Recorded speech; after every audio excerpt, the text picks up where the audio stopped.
Today's date is December 11th, 2017. Hello and welcome to Hit the Books Podcast. I'm one of your hosts, Chris Holcomb. And I'm Emery Saunders. And we're here to give you all the saucy deets on everything comics this week. If you are not familiar with the show, we run through what we've read recently. We give you the latest news in the comic book world. We run you through the new releases coming to your comic book shops this week, every Wednesday. Then we award our prestigious cover of the week and variant cover of the week awards, and then we get into some topics for your amusement. If that sounds like a good time, be sure to hit like and subscribe. Give us a nice review on iTunes and Stitcher if you're listening there.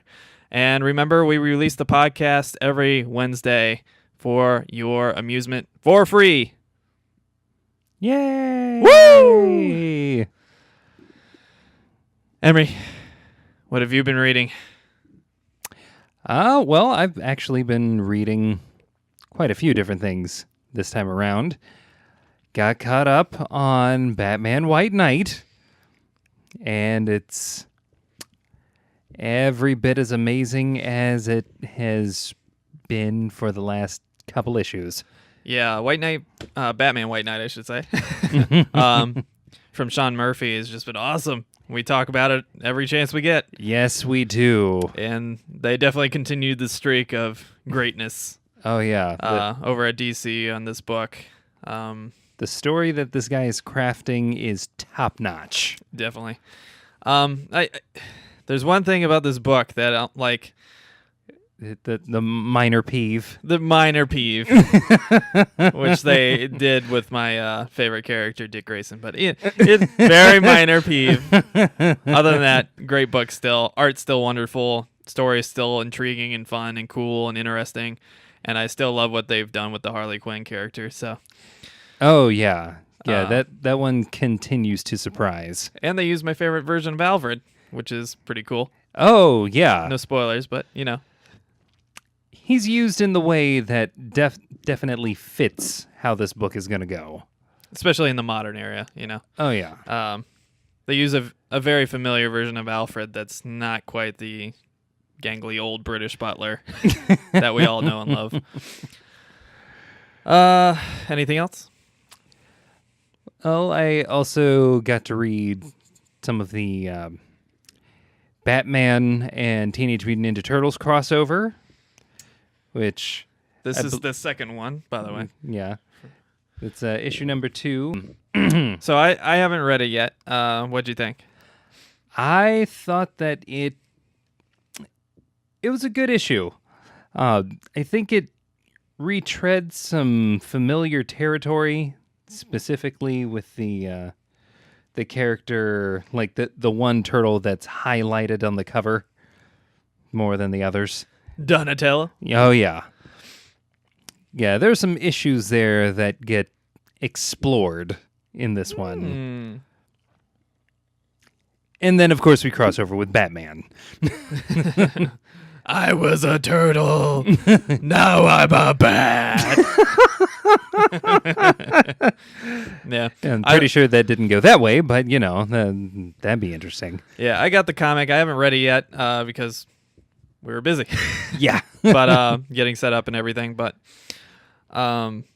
just looking through it, I still love the artwork, the style that they've been using for these crossover books. Oh, yeah. IDW and DC. Although I have one gripe, and that's the way they draw Damian. And there's something weird about the way they draw Damian. And it just like... He looks a bit too birdish. Yeah, maybe. Yeah. There's just something. I don't know if it's like the way his mask like sticks out of his face or something. I don't know. He looks like his head's way too big for his body. I don't know. I think that's it. I think his head looks way too big. Yeah, he's got kind of the bobblehead thing going. He's got the turtle head, but on a human body. It's a little weird. Only a little. But yeah, I love those books. I love the first crossover event between those two, and I assume I'm gonna love this one too. So, anything else for you? I read an indie title called Paradiso. Yep, this is one that I picked up. I believe it's from Image Comics here.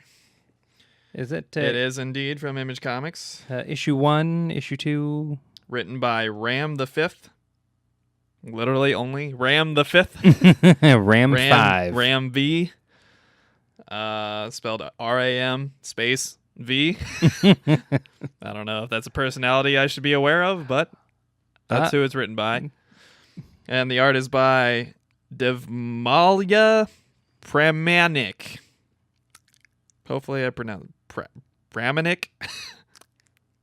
Devmalya Pramanik. Name successfully butchered. Nailed it. Yeah, what did you think of it? It was a interesting, kind of like far-flung future, but the future's like decrepit and dilapidated type story-ish. Yeah. I'm not sure what it is about it that didn't quite hook me, but there's just something. Maybe it was the last couple of pages advertising a comic that I really didn't like. Yeah, at the end it advertises and gives a sample of Void Trip, which we read, I don't know, last week or the week before. Yeah. And we weren't big fans of, but I don't know. You gotta do what you gotta do, Image. Yeah, I guess. I don't know. For me, I thought it started a little slow, but as I went on, especially towards the end there, I really started to kind of fall in love with it in a way I didn't think. Basically, the framing of the story is there's this weird relationship with, I'm guessing, humans in this world with technology and, daily life. Yeah. It's kind of like Badlandsy, Mad Max-ish, it does have that crazy feel engineering. to it. Yeah. But there's some technology in this that's like way above and beyond what we have, so it's a little confusing. Like they have floating skyscrapers in some parts, and there's what appeared to be, fully automated living people that are, if not exclusively machines, at least partially mechanized. And there's two specific characters that I'm guessing are being set up to be the villains that I thought were especially rad. They just have a cool look to them, and even though I think I don't know why they chose this for the cover, because it's just so bland, and yeah, I feel like if this hadn't been a number one, I wouldn't have even bothered with it. But having picked it up, the art inside is actually really great. And the story is set up in kind of I don't know, kind of goofy action-adventure style that is probably going to be in a kind of dark direction, but kind of silly direction, Yeah. I'm thinking something along the lines of like Quentin Tarantino. Like that. Like if Quentin Tarantino did like a future world concept, Like yeah, that would be both dark and silly. like a dystopian future world version. Yeah. So I could see it.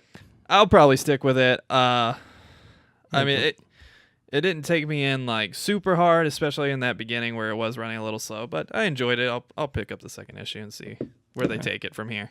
You have to let me know how that one goes. Anything else for you? Let's see. What else did I read? I did pick up the latest issue of Nightwing: The New Order. It's because I want to see how far that story has fallen. Now, you've been following this. I haven't read any since the first issue, I don't believe. So, what is it on issue 4 now? Yes. Okay. So, what did you think? Honestly, I got the vibe that this was basically an excuse to design an alternate future version of the Teen Titans and put them in a situation where Dick Grayson is being a dick and having to deal with the rest of the team. I blame Jeff Johns immediately. If Dick Grayson isn't being a dick, he's getting his ass kicked, apparently. Yeah, I mean, the story's interesting. This is a interesting story about basically a parent trying to save their child from basically a world that they created. And he now... In a context that I didn't like, which is why I quit reading it. Right. Yeah. But it's gotten to the point where, since he ran into the alternate future version of the Titans, he ran into his ex-wife, the one who he had a child with. I mean, you could, if you are familiar with Nightwing to any length, you can probably toss a coin and figure out which one it is. It's one of two people, probably, right? Yeah. You're right about one of them. And remember, this features Teen Titans pretty heavily. Hint, hint. Hint, hint. The one that he's always either being pined after for, or the one who he's actually pining after. It's Starfire. Everyone knows it's Starfire. That is literally surprising no one. This is 4 months later, folks. So, Yeah. it's pretty well known by now. Yeah. It's not like a big reveal in the comic either. It's just something it's you like, understand. It's like, matter of fact, it's like it's been something that has been discussed in the story from day one. Yeah, they had a kid, which makes the result of the first issue even more dumb to me, because you're not only are you framing Nightwing as being the cause of this incident and regime, you're also doing it while he was married to Starfire, who it's going to compromise. Just none of it makes sense. I don't know. I'm not a fan of the concept, and it comes from a writer I'm very, confident in usually, but the artwork's good enough. Even though they're going for this kind of like 80s mullet aesthetic, I'm not a fan of. That's the thing I think that rubs me the wrong way the most. Is the art design for like very, very adult Dick Grayson. Is like the white-walled hair I'm fine with, but you gave him a mullet. I thought we were past this. So how have you felt about this specific issue? This specific issue gave me a few chuckles. Considering some of good chuckles or bad tentative chuckles. You shouldn't have done that. These were chuckles that are purely out of realizing the ramifications of the entire premise of this story. Like one of the other Titans, Beast Boy, is in a very stuck situation as a result of something that Dick Grayson did all those years ago. Now that's what I call a sticky situation. Yeah, only a little. Just... It's just the concept of this whole thing basically coming down to we really went all this way to set up what was going to be an argument between two people. This is an argument. What's the best way to argue with your spouse? Set up a dystopian dictatorship. And turn your ex-wife into a freedom fighter. And ignore her until your son gets involved. It's silly. It's a silly concept, but I think the concept would be okay if it wasn't this character. If it wasn't Dick Grayson and Starfire, and if this was Batman, this would have made sense. Yeah, I feel like Batman would be the one to get paranoid and do something this extreme. Yeah, not Dick Grayson, who's married to Starfire and has a kid with her. Yeah.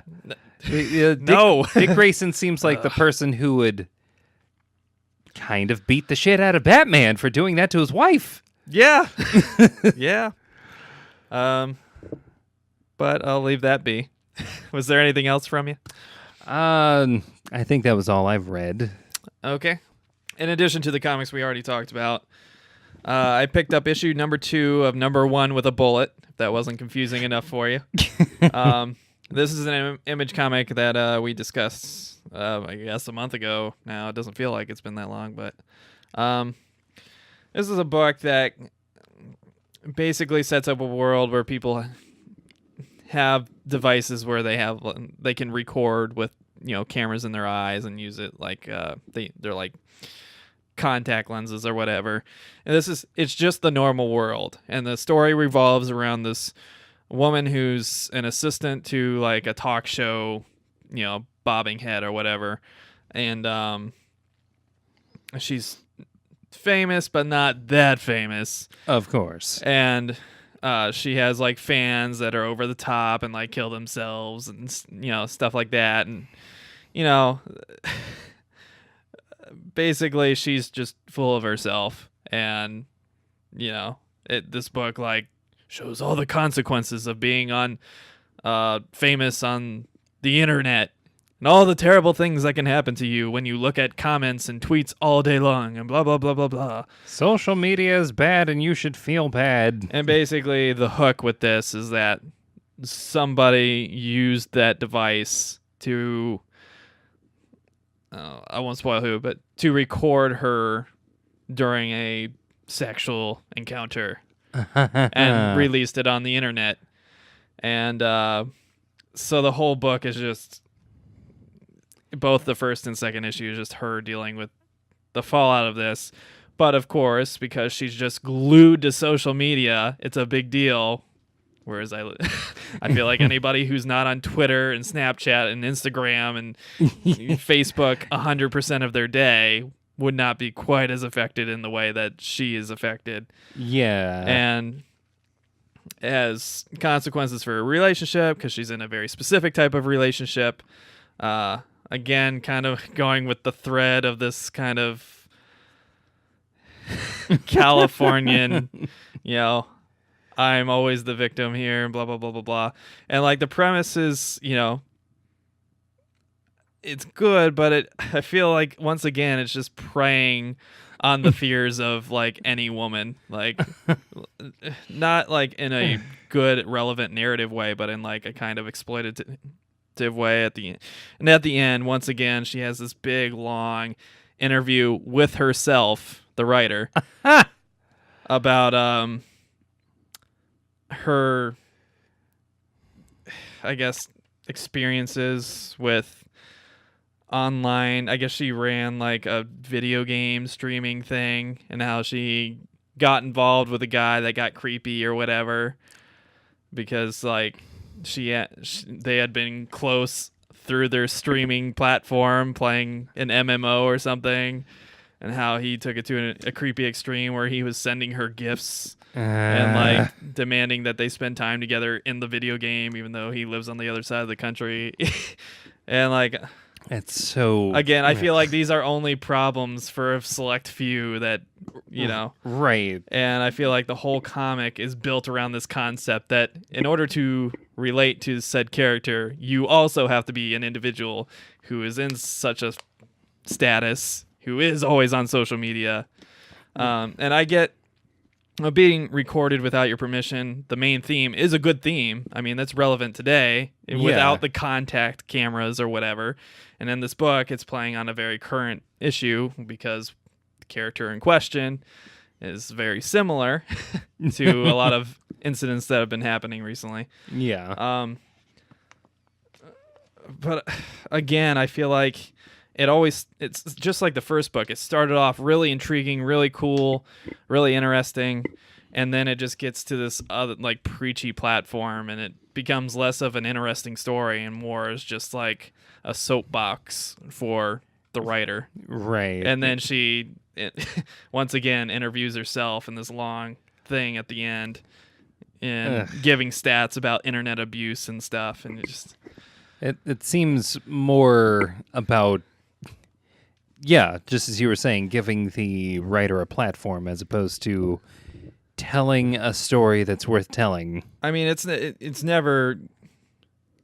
I would never advocate somebody harassing somebody on the internet or something like that. But you got to realize these problems would be completely solved if you just stopped putting yourself all over the internet. Yeah. If you stop posting videos and streaming hours of yourself on the internet and putting your public name out there and putting your address out there and like Yeah. all of these things could be solved by just not being a teenager on the modern internet, you know? Yeah. And it just seems kind of silly to me, you know? The other book I read was Witchblade, also coming from Image Comics.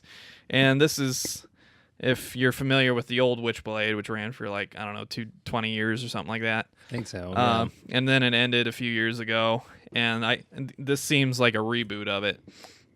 And this one's taken over by Caitlin Kittredge and Roberta Ingranata. It looks like Brian Valenza is also a colorist on it. Yep. So, this book, I mean, if you're familiar with the Witchblade series, you're going to be fairly familiar with the concepts that are going to be brought up in the book. I'd say the one difference with this is it's, again, kind of preying on the modern woman's fears, and again, kind of taking advantage of it. But I think the difference with this one is this one's done appropriately. This one's done in a way that makes sense, in a way that's coherent, in a way that isn't, you know, something that only a person that's has millions of followers on the internet or something would be able to compare to, you know? Right. It's a good book. I was definitely intrigued. I only was like fleetingly familiar with the old Witchblade series, so I'm coming into it fairly fresh, but it seems like the book to do it with. The art was great. The story was interesting, if not a little bit confusing, just the way it was, the order it was told, I should say. But it's meant to be confusing. It's supposed to confuse you because the host, so to speak, is trying to come to terms with what's going on. Yeah, I'm definitely going to pick up issue 2 and keep up with it. And this is, you know, again, one of those things where the reboot convinced me to go, okay, I'll take a chance on it. Whereas before, if this was still going after 23 years with the same stories and stuff, I'd be like, I probably won't touch that one, you know? Yeah. But it's a good start. Good writing, good art. It wasn't, I wouldn't say like outstanding or, you know, above and beyond like something like a Mr. Miracle or Batman White Knight or, you know, those sorts of things. But it was good. It was solid. And you can't really ask for much more, especially from a reboot, you know? Yeah. And then at the end, they have a nice little interview with the writer and artist about how they're trying to take care in this reboot and, you know, bring something new to the table while trying to avoid, you know, disappointing fans or whatever. Making sure to do it right. Well, I think that brings us to our segment, Did the Content Match the Drapes? Ooh. This is our weekly segment where we discuss whether our cover and variant covers of the previous week had content as good on the inside as the cover on the outside. Last week we had Nightwing number 34, I want to say. Yeah. For the variant. Fortunately, it was in the middle of a huge arc, so we didn't have enough time to catch up on it, and I haven't been keeping up with the new Nightwing because Rebirth kind of, I don't know, made issues. Yes, it did. No pun intended. But the other book we had was Hawkeye number 13, which was the beginning to a new arc. And this was created by Kelly Thompson and illustrated internally by Leonard Romero. And even though it's starting a new arc, I felt like there's some things we probably needed to know. And I was a little lost. I don't know if you were a little lost. I mean, the main story is easy enough to pick up, but...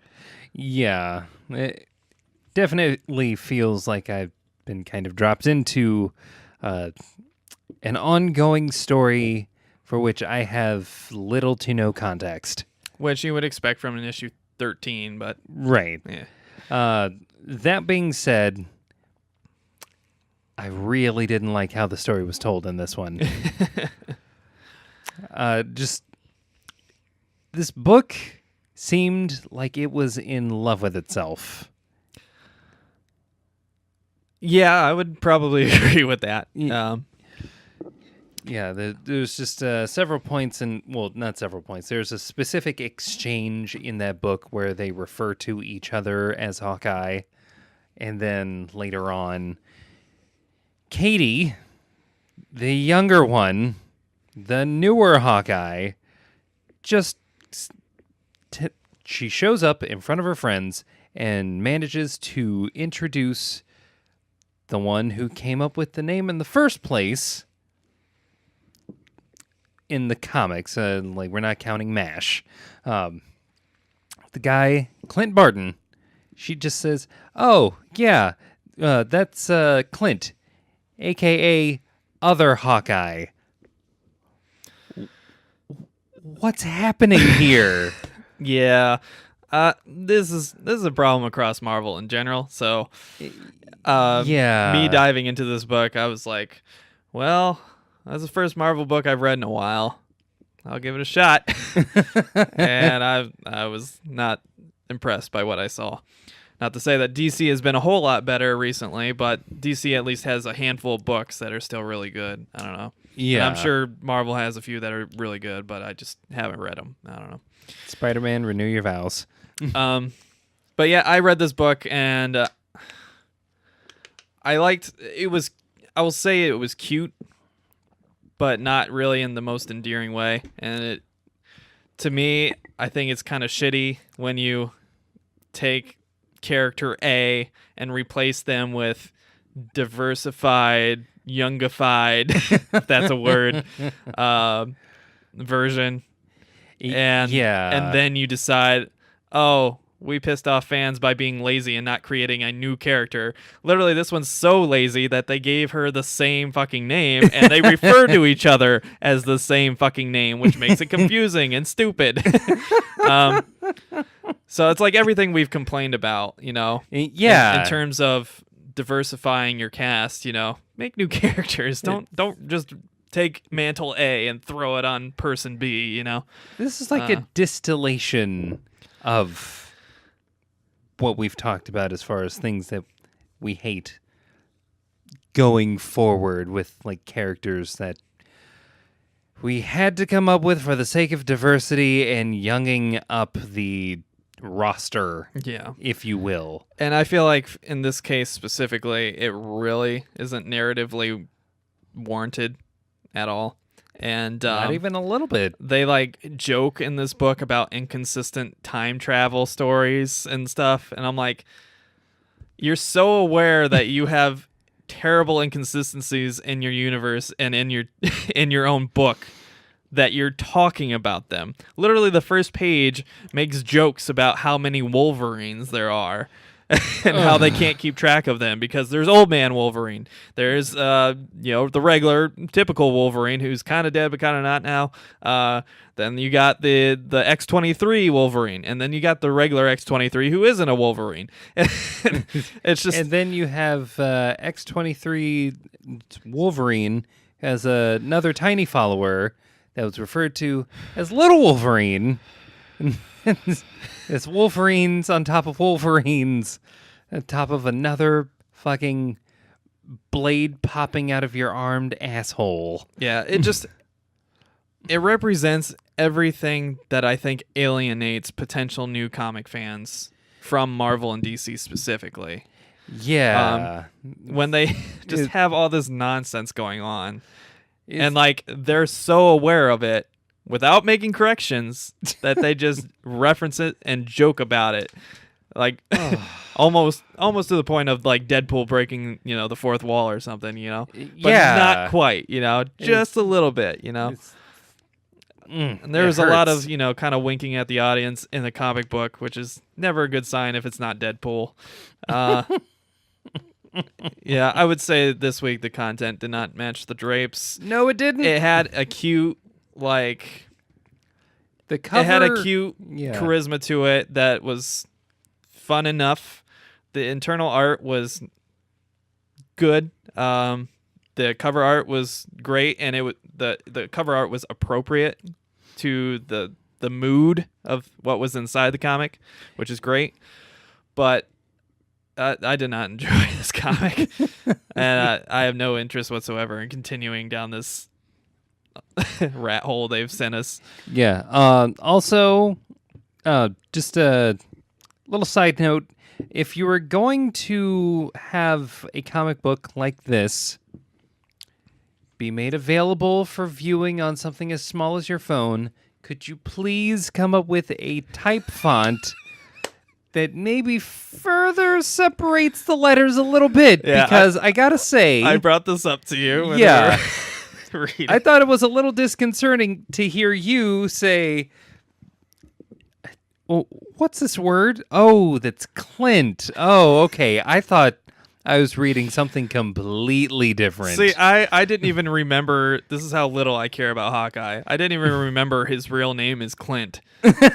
And when it's spelled in a very kind of sharp font that has no extra frills, and they're all capital letters, the L and the I, when they're spaced really close together, and I think this is probably true in the comic, because the comic isn't that much bigger than a phone screen, Yeah. because the panels are blown up on the phone screen. It looks like the C word. And I thought for the first few pages that he was calling her the C word, because these quote bubbles would be in panels that didn't have the two characters next to each other. It would just be the bubbles, and then it would move to a panel where they're next to each other.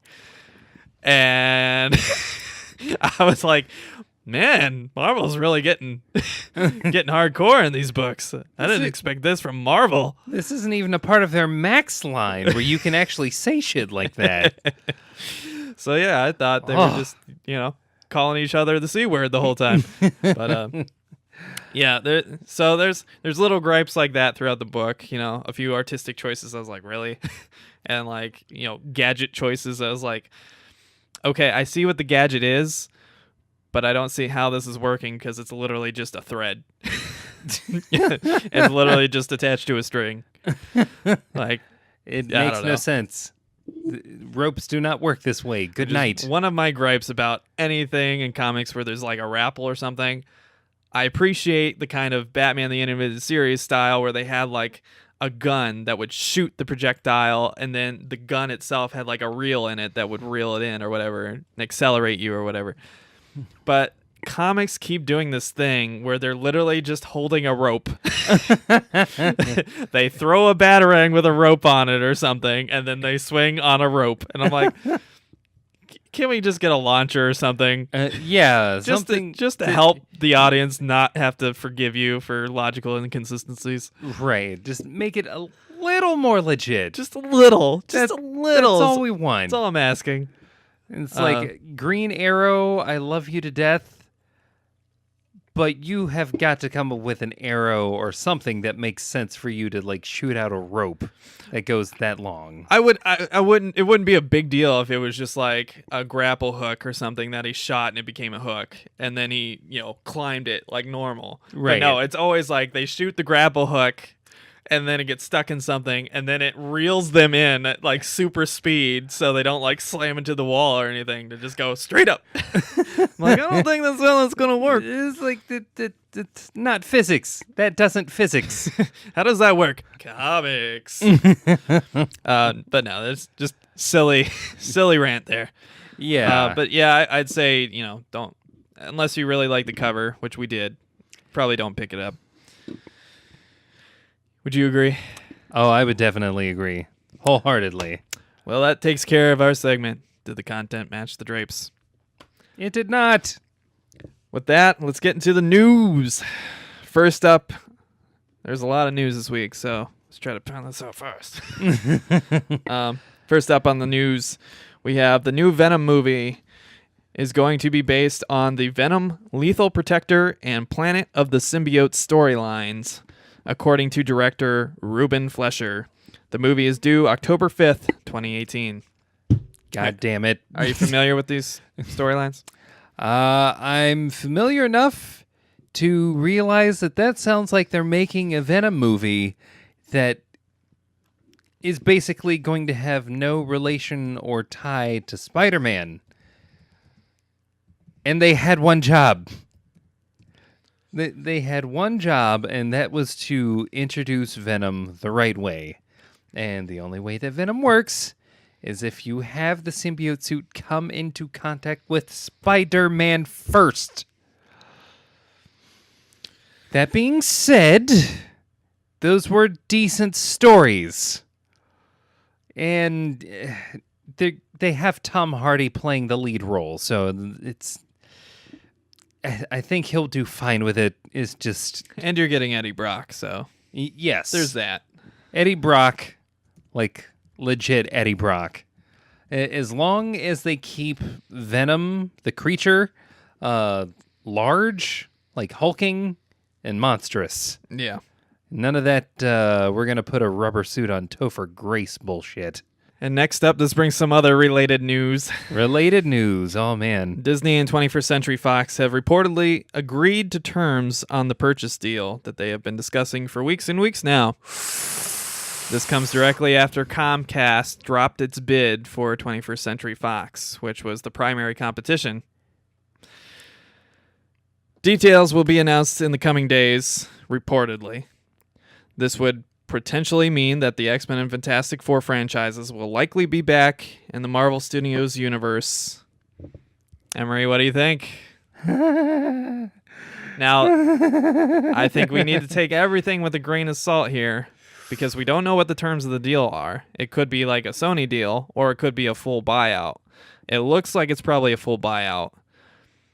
But this could have some other repercussions, since there's already several movies being produced and prepared by 21st Century Fox to, not the least of which is Deadpool 2. We have this Dark Phoenix Universe X-Men movie, which I really don't want, but whatever. We have the Gambit movie they've been producing for nearly 4 years now. Which is supposedly going to come out this year, but I don't see it happening. Probably not.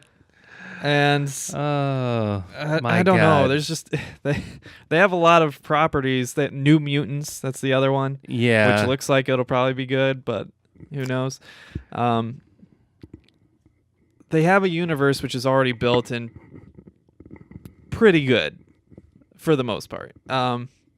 We've talked about this extensively, but it's not without its missteps, but it has been profitable. I feel like we're going to have a weird issue here, especially with Bryan Singer dealing with his alleged problems. His alleged after problems being removed from his new movie. Yeah, his alleged problems have led to what has been called the studio favorite, Simon Kinberg, the guy who's been writing the last few of the X-Men movies. This is going to be his directorial debut as far as the Phoenix movie is concerned. Yeah. Which I honestly just hope they scrap. And let's just... here's the things that I would want from this deal. Leave Deadpool the way it is. Deadpool is fine. If we can have, like, dark shit happening in Marvel's Netflix universe, I think we can withstand a rated R, like this one rated R property. Yeah. With that being said, I really want them to scrap everything else but New Mutants. Now, this brings me to what I feel about, the DC expanded universe, whatever, the movies, the Snyderverse. Yeah. I've been saying over and over and over, these movies are not getting better, they're getting worse. They need to just scrap what they have on the docket right now and just restart with new production crews, new directors, new ideas. Because clearly it's not getting better, it's getting worse. And that's kind of how, with the exception of Logan and Deadpool, kind of how I've felt about the Fox universe for a while. Fantastic Four started bad and got worse. You have, the X-Men movies, which, they had like a okay start, good start, and then they kind of squandered the third one, and then they had the terrible Wolverine Origins movie, but then they kind of redeemed themselves with the Wolverine and, all these expansion movies or whatever. X-Men First Class. Yeah, First Class was good, and then they, Days of Future Past. Days of Future Past was good. I had issues with both those movies, but they were still good. Yeah. And then you had Apocalypse, which is awful, and setting up for the Dark Phoenix saga, which is not good. You never want a bad movie being the foundation for your future movie. Yeah. God. So I would completely agree. They if this has happened and it is a signed and done deal, I'm a little worried in one regard because Fox brought an edge to their hero universes that I don't think Disney would ever touch. For the most part, I mean, maybe Star Wars Rogue One indicates maybe a little bit different, but even that wasn't like egregious. As far as adult content and kind of depressing storylines or whatever. That being said, though, I think it would be great to have the X-Men back in the Marvel Universe where they belong, next to the characters they belong with. The Fantastic Four, I know you love them. I don't really give a shit about them, but if anybody can do them right, it's probably Disney and the Marvel Studios. Yeah. But I feel like X-Men is rooted in a darker world where you do have the things like prejudice and injustice and torture and exploitation and experimentation. These are themes that I don't think you can, even in a PG-13 setting, do great. And I think even the Fox universe, Deadpool was the first rated R one that they really committed to. But they still put some pretty dark stuff, in those prior movies. They might have toned it down a little, Yeah. But with Deadpool and Logan, you really saw what they could do if they just, Let loose. Quit restraining themselves. And I think they did a great job. So I hope Disney continues with that tradition, specifically for the X-Men universe. The other stuff, maybe not so much. I don't think Captain America needs an extreme R-rated film, because that's not what the character is, Right. But I think X-Men absolutely should maybe stick closer to that route. Yeah.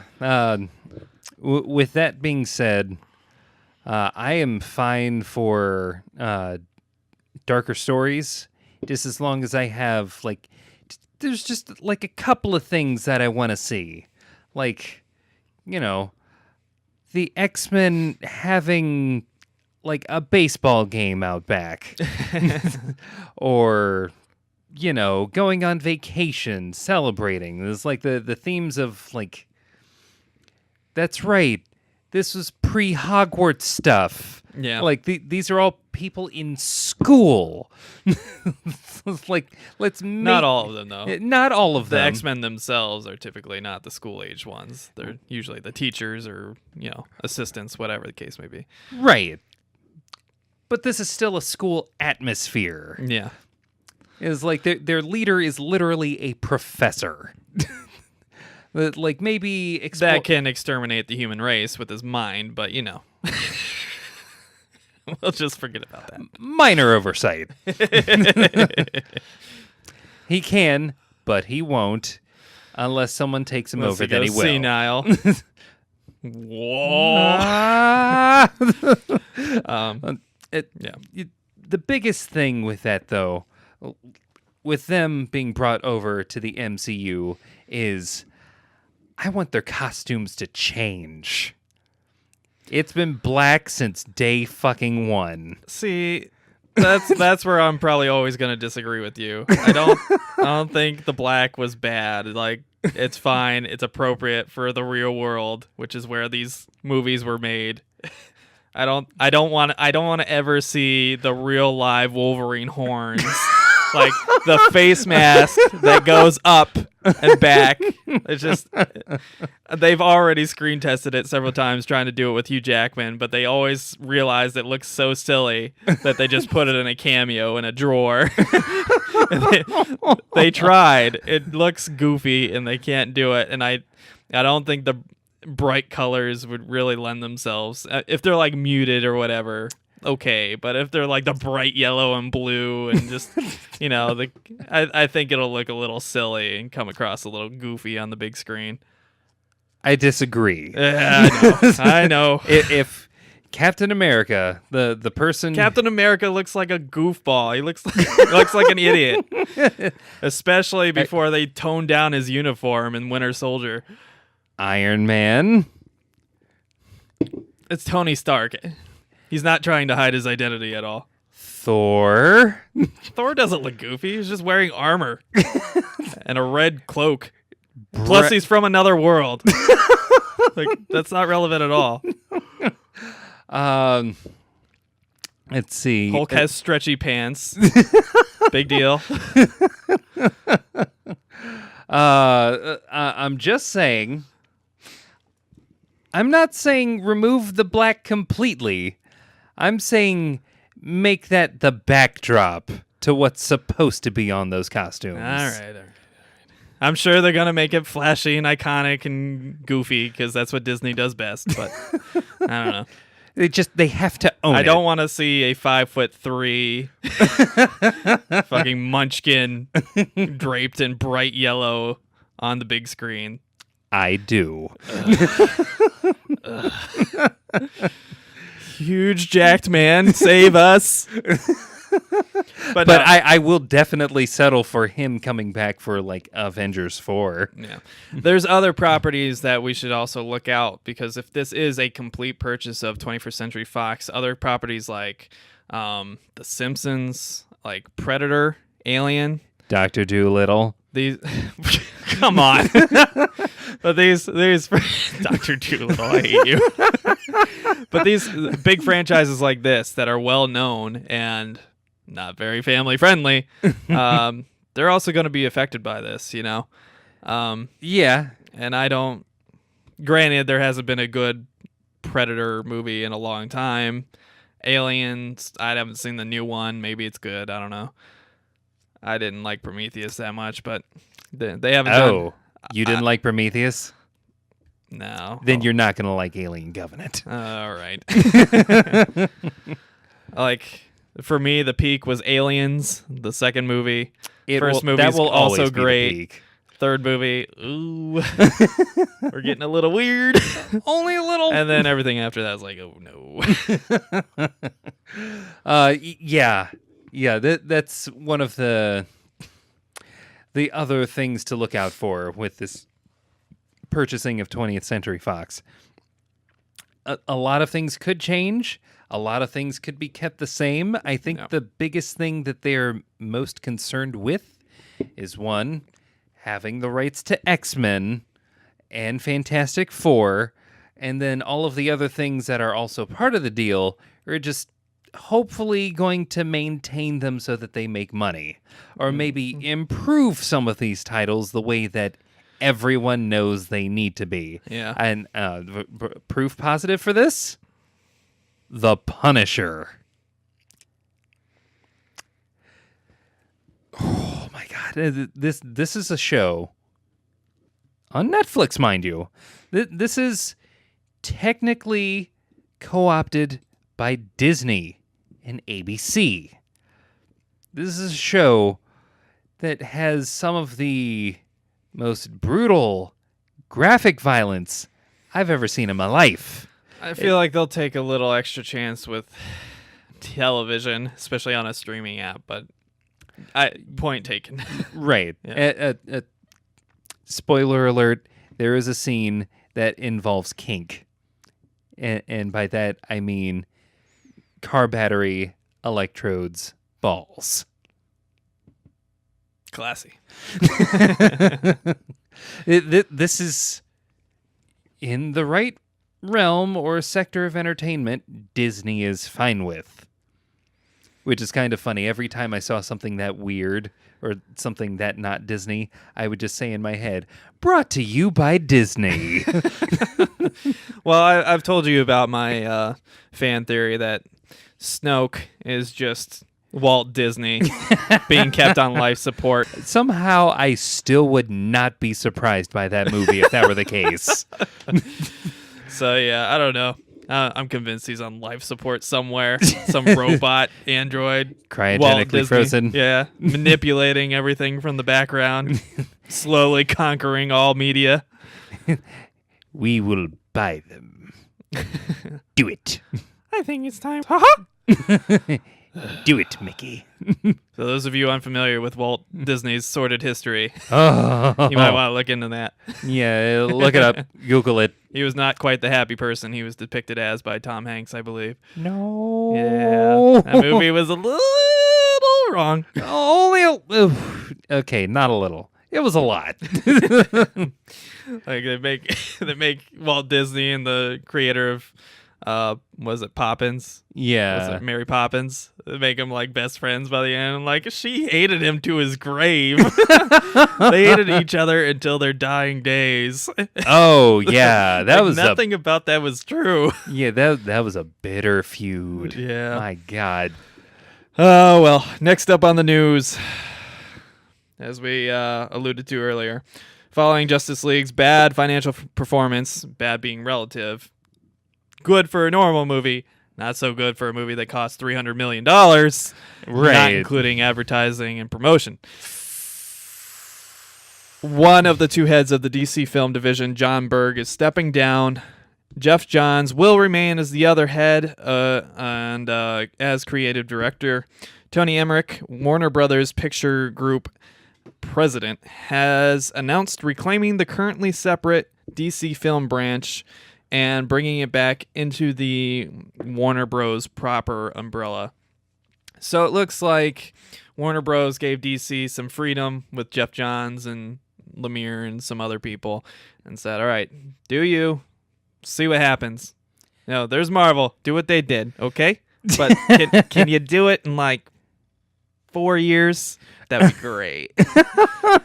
And then they went off in their separate branch, spent a ton of money making terrible, terrible, terrible CGI movies, and generally declining in quality as time has gone on. And they have a million fucking movies still being announced and in production and nonsense.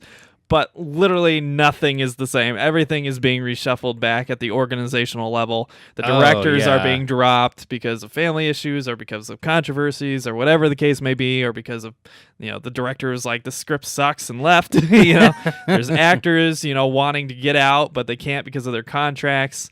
This brings us to another news item. John Hamm has been vying for the role as Bruce Wayne, Batman, in the movie. Of course he is. In the upcoming movie, The Batman, which is being directed by Matt Reeves. And Matt Reeves has said he's been eyeing new talent because, once again, Ben Affleck doesn't want to be Batman because he's like, oh, fuck, what did I do? This isn't what I signed up for. So we have an entire cinematic universe that is just in utter turmoil. And I'm afraid what Warner Bros. Is going to do is going to keep pushing these fucking movies with new cast and new directors and pretend like nothing's different. Like they're going to take the, Batman 89 into the Schumacher world approach. And I'm afraid they're going to repeat those same bad mistakes, where the difference being the Keaton movies were actually okay. They were good. Schumacher, no. Batman Forever, and Batman and Robin, no. And they just kept recasting Batman and like, oh look, it's the same universe, nothing's changed. And it just got worse and worse and worse. And I feel like bring in a new guy. And I feel like this is a Warner Bros. Problem primarily, but I also kind of suspect that Jeff Johns is causing a lot of this too. Yeah. Because Jeff Johns is the kind of sensationalist. I mean, obviously Snyder has a huge hand in all of these movies, so a lot of it's on him. Yeah. But I have no confidence in any level of these productions. I don't have confidence in the Warner Bros. Studio to do the right thing. Nolan gave them a gift. Marvel and Disney gave them a gift. Both outline perfect approaches and what to do right and how to do it right. Logan and Deadpool gave you examples of how to do a dark, cynical world right. There's so many examples out there, but Warner Brothers continues to announce these stupid movies that nobody wants. We still have things like Wonder Woman 2, which might be okay until you hear what they're trying to do with her, involving giving her new love interests and stuff, and then we obviously know what happened with BVS and Justice League, and what happened with Suicide Squad, Beavis. an Oscar-winning movie that I refuse to watch. Guess what your Christmas present is? Nope. I'll return that right to the store because I know it's good. Right after I make you watch it. But you have this Aquaman movie, you have this Cyborg movie, you have this Flash and Green Lantern movie. Apparently, they're trying to do Flashpoint, where they're going to try to give an excuse to get rid of Ben Affleck and bring in John Hamm, which I think would be a great Batman, but not in this universe. Please no. Please do not waste John Hamm on this universe. Please, I'm begging you. John Hamm would be the perfect Batman. He's the perfect Bruce Wayne. Yeah, he is. You can't do any better. As long as we don't wait so long that he's too old to do it. Right. And it's just like with casting Eisenberg as Lex Luthor instead of Bryan Cranston. Bryan Cranston was the perfect age. It was the perfect time. He was as hot as he could be. That was the time to make Bryan Cranston Lex Luthor, but you lost the opportunity and you wasted it. And I feel like they're going to do the same fucking thing. I hate Warner Bros. Sometimes. Casting can only help you so much. The scripts have been shit. The scripts have been awful. The CG has been awful. There was something I saw recently where somebody on Twitter posted 2 posters for upcoming Warner Brothers movies. I think one was Tomb Raider and one was something else. And they literally said, has Warner Brothers ever seen a human being? Because both posters were digitally produced, like ridiculous proportioned covers where the necks are super long and like the arms are super small or super big, depending on whether it's male or female. And then like the torso is longer than the legs. Who is working on this? And I feel like... And why do you still have a job? This is a consistent problem. It's easy to identify. I don't understand why it's so difficult for these, presidents and directors and producers to go, oh, yeah, that is a problem. That does look a little weird. Oh, this writing is kind of goofy. Maybe we shouldn't have 12 writers on the same script. Maybe we shouldn't be doing $100 million worth of reshoots and new CGI for a mustache. Like, there's just so many nonsensical things. Like, I can't help but feel like all of these people, all of these executives and producers and directors are just like so hopped up on fucking coke. They're just snorting coke in their office and going, let's do it! They make a budget for this movie and they go, it doesn't matter what the budget is. I do cocaine. Cocaine, baby. I don't know. I have no confidence in any of these people, including Jeff Johns. Here's the thing that I think was very obvious. It was a financial decision. They needed to recoup funds. That is the reason why we didn't wait for Henry Cavill to shave. I mean, it's even worse than that, because they were already so deep into this money pit, Yeah. They're signing blank checks for these fucking movies to be drowned in terrible CG and CG sets, It's like that, Wiseau movie, like, why are we filming an alley? There's an alley right there. This is a real Hollywood movie. This real comic book movie. It's like they keep shooting these scenes that are on like a city street or something. Why do they all need to be CG? It's like there are real rooftops that we could be shooting this on. Yes. It's real not that comic hard. book movie. It's not a secret. It's not a mystery why these movies are costing so much and why the income from the movies is going down so quickly. Yeah. You keep making worse and worse quality movies. Wonder Woman is the one exception. And even that had an iffy third act, And they're setting up for Wonder Woman 2 to be not very good. Uh-huh. So I'm begging Warner Brothers, if you're not going to sell to Disney, find a new CG studio. First and foremost, Please. do not hire Zack Snyder for another movie. Ever. Ever. Practical effects, for the love of fuck. And please restrict your budget. You don't need to spend $300 million fucking dollars on a single movie.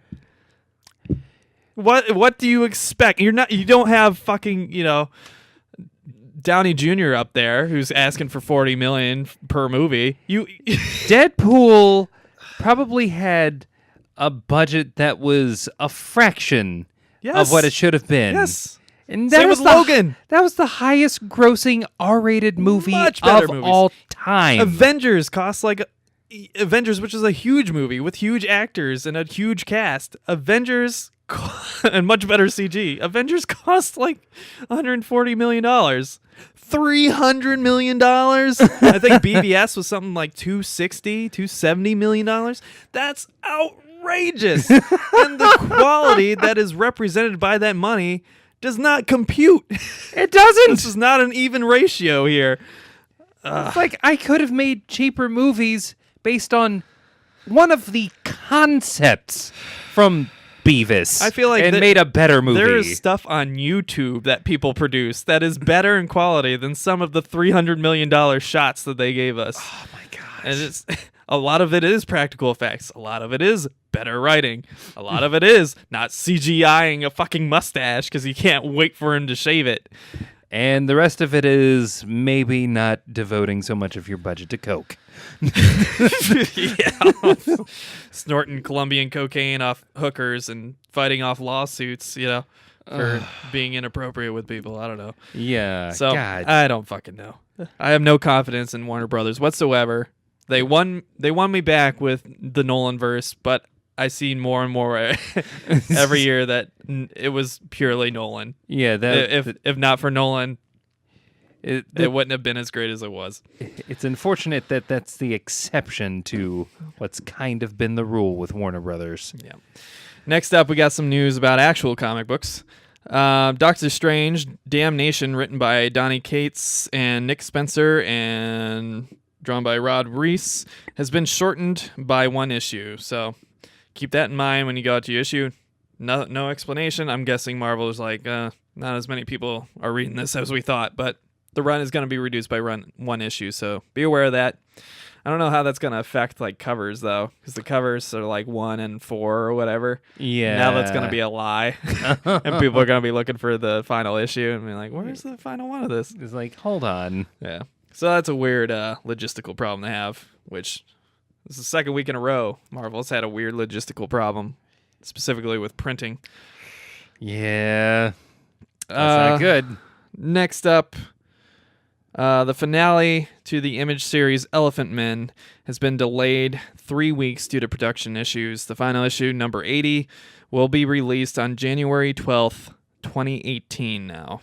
So keep that in mind if you were reading Elephant Men. Have you read it? I have not, I have actually. not either. I didn't even look at it until it was in the 40s, so I was like, I don't feel like playing catch up. I'll wait for it on Comixology Unlimited or something. Yeah. Cool looking covers though. Next up, Kevin Smith has recently talked about several scenes cut from the final version of the Justice League. One of those scenes was notable as it featured Darkseid and a vision after Steppenwolf invites Superman to join them in a last bid to save his life. Add one more fucking CGI monster to this fucking thing, and I swear to God, slap the shit out of someone. I am just a tiny bit hopeful that the reason they took this scene out of the movie was because they realized, oh, this is bad. I don't think we're going to get as much money as we think we're going to get out of this movie. It's like we have to cast someone. If we want to leave ourselves open to any kind of reboot, we need to cut this out. Yeah. Because that immediately means that there has to be another Justice League movie. Take Darkseid Vision out. Not so much. Yeah. Yeah. Also, as time goes on, it becomes more apparent that Justice League, narratively, was basically a twist on the Avengers. Yeah, maybe a little bit. I don't know. I mean, not a very good one. I don't know. yeah, no, it wasn't a very good one. I mean, Not a coherent one. Yeah, you have this monster from fucking outer space trying to conquer the world for reasons with his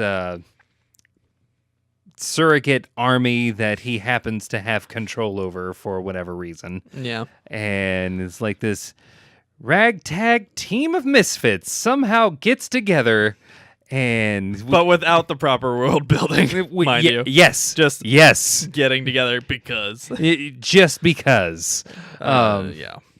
It's like there's so much that's missing from that to the point where the movies that Marvel had set up that movie to where, yeah, we can actually have something like Thanos showing up in a after credits stinger be like a thing that people would be like, oh my God, things to look forward to.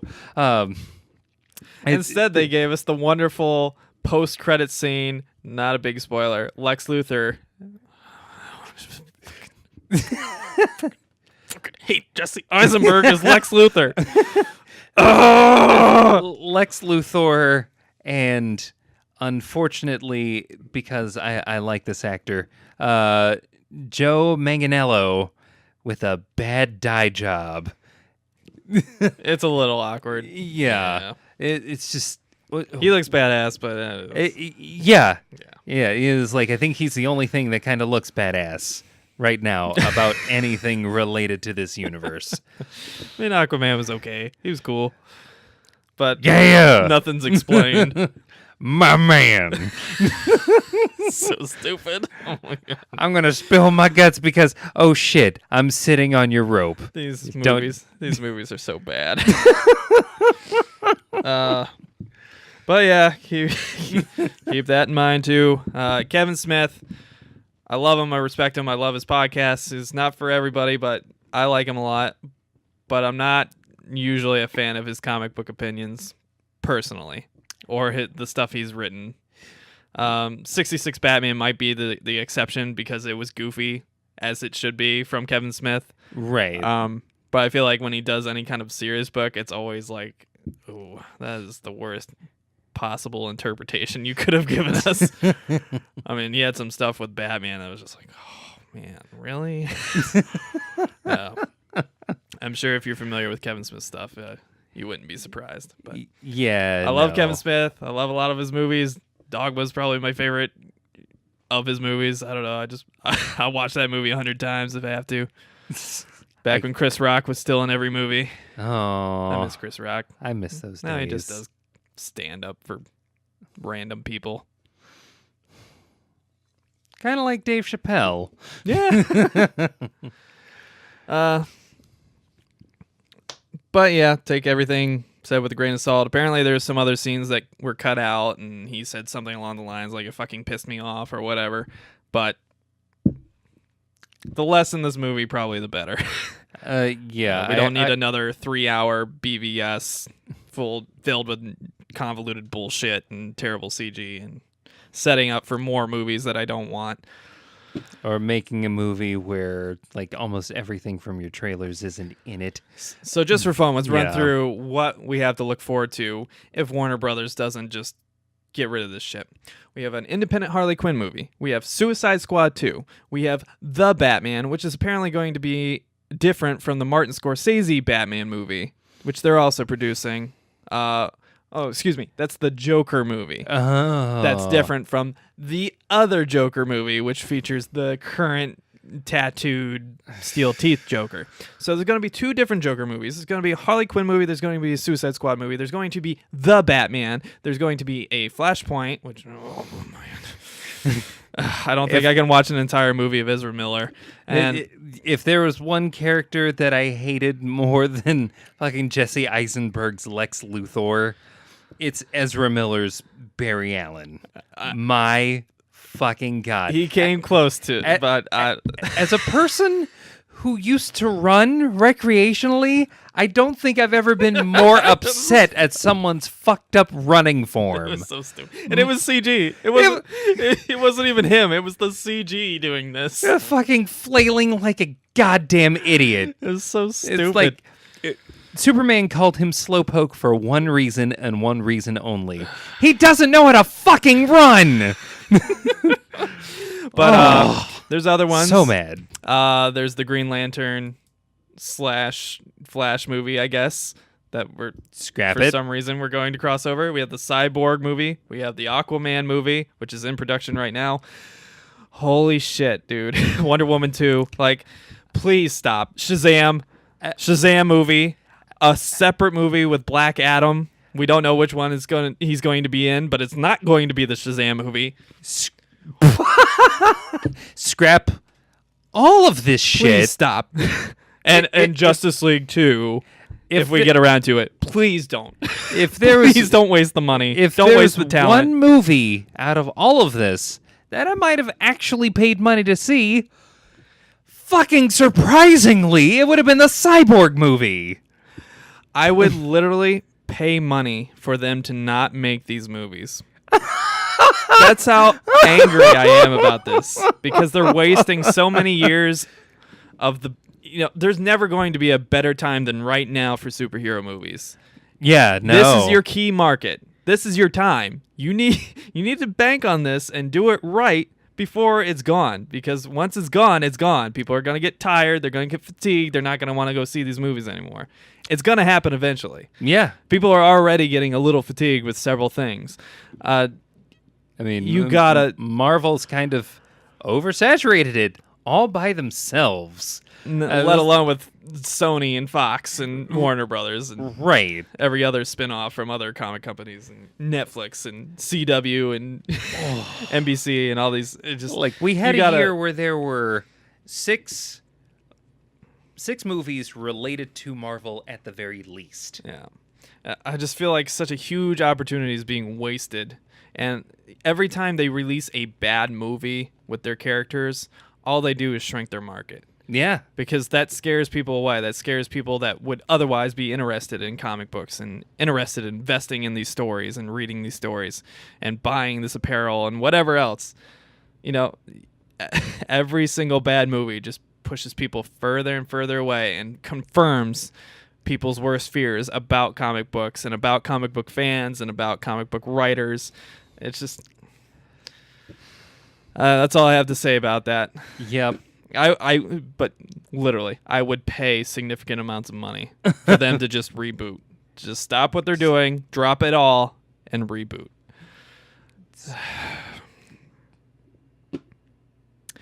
Yeah. Yeah. Jesus, please. Next up, this is something that we saw featured when we went to pick up our comics today. The first issues featuring the new cover design for DC has appeared in stores this past week. The gigantic blue Rebirth banner that they've had over their mainstream comics for a while is finally gone. It's like a year and a half later. Yeah. And they've had a big advertisement blue banner in the new 52 that drove me crazy too, because it covers so much of the artwork. That has finally been replaced by the kind of classic corner logo with some symbols and some information. In this case, I'll pull up an example here for you. The new covers, for those of you who haven't seen them, it seems that they're only doing this for the mainstream comics, the ones that are in the set Rebirth universe. It's like the classic, I shouldn't say classic, it's the new DC logo in the color of whatever the cover is, which I think is a good idea. And then a small like rectangle that features something that says universe in like goofy font or whatever. And then it has the symbol of whatever character this book is featured in. And then it has small information like the book price, the maturity rating, what they recommend or whatever. And it's small and discreet. Definitely a good thing. Definitely a good step forward. I'm glad that they're finally getting rid of the giant blue banners that take up half the fucking cover art. But I had hope based on some of the books like Mr. Miracle that were putting the barcode on the back of the cover and like was it Death Clock or whatever? What's the Watchmen one? Oh, yeah. That's the Doomsday Clock. Doomsday Clock, thank you. Yeah. The new crossover event with the Watchmen. That cover, they put the barcode on the back for the number 1, not a variant. They put the barcode on the back. I was like, Eureka! They're finally doing it. And I think a light bulb finally went off. Yeah, I think Invisible Fiends also did that for their Vertigo books. So I was hoping they would do this when they finally released their redesigns. They didn't. There's still barcodes on the front, which kind of sucks, especially since the information that's on the barcode is on the front on that little rectangle already. So there's really no reason to have the barcode on the front whatsoever. So that's a little bit disappointing. But overall, I think it's a great change, and I'm looking forward to seeing the new covers in the future. It's definitely steps in the right direction, I think. Yeah. Well, folks, that wraps up the news. So, what books are we going to be hitting up this week? Well, Emery, I thought you'd never ask. Marvel Comics, we have All New Wolverine, number 28. We have Ben Reilly, The Scarlet Spider, number 11. I kind of like this cover. Oh, yeah. We have Cable, number 152. We have Daredevil, number 596. We have Jean Grey, number 10. We have Royals, number 12. We have Runaways, number 4. We have Secret Warriors, number 10. We have She-Hulk, number 160. We have Star Wars, number 40. We have The Amazing Spider-Man, number 792. We have The Despicable Deadpool, number 290. We have The Falcon, number 3. We have The Punisher, number 219. We have The Unbeatable Squirrel Girl, your favorite, number 27. We have Weapon X, number 12. And we have X-Men Blue, number 17. That wraps up Marvel. From DC, we have Action Comics, number 993. We have Batgirl and the Birds of Prey, number 17. We have Detective Comics, number 970. We have Gotham City Garage. Don't read this book. Number 5. We have Hal Jordan and the Green Lantern Corps. Number 34. We have Immortal Men. Number 1. This book looks kind of interesting. Has Immortal Men? Yeah.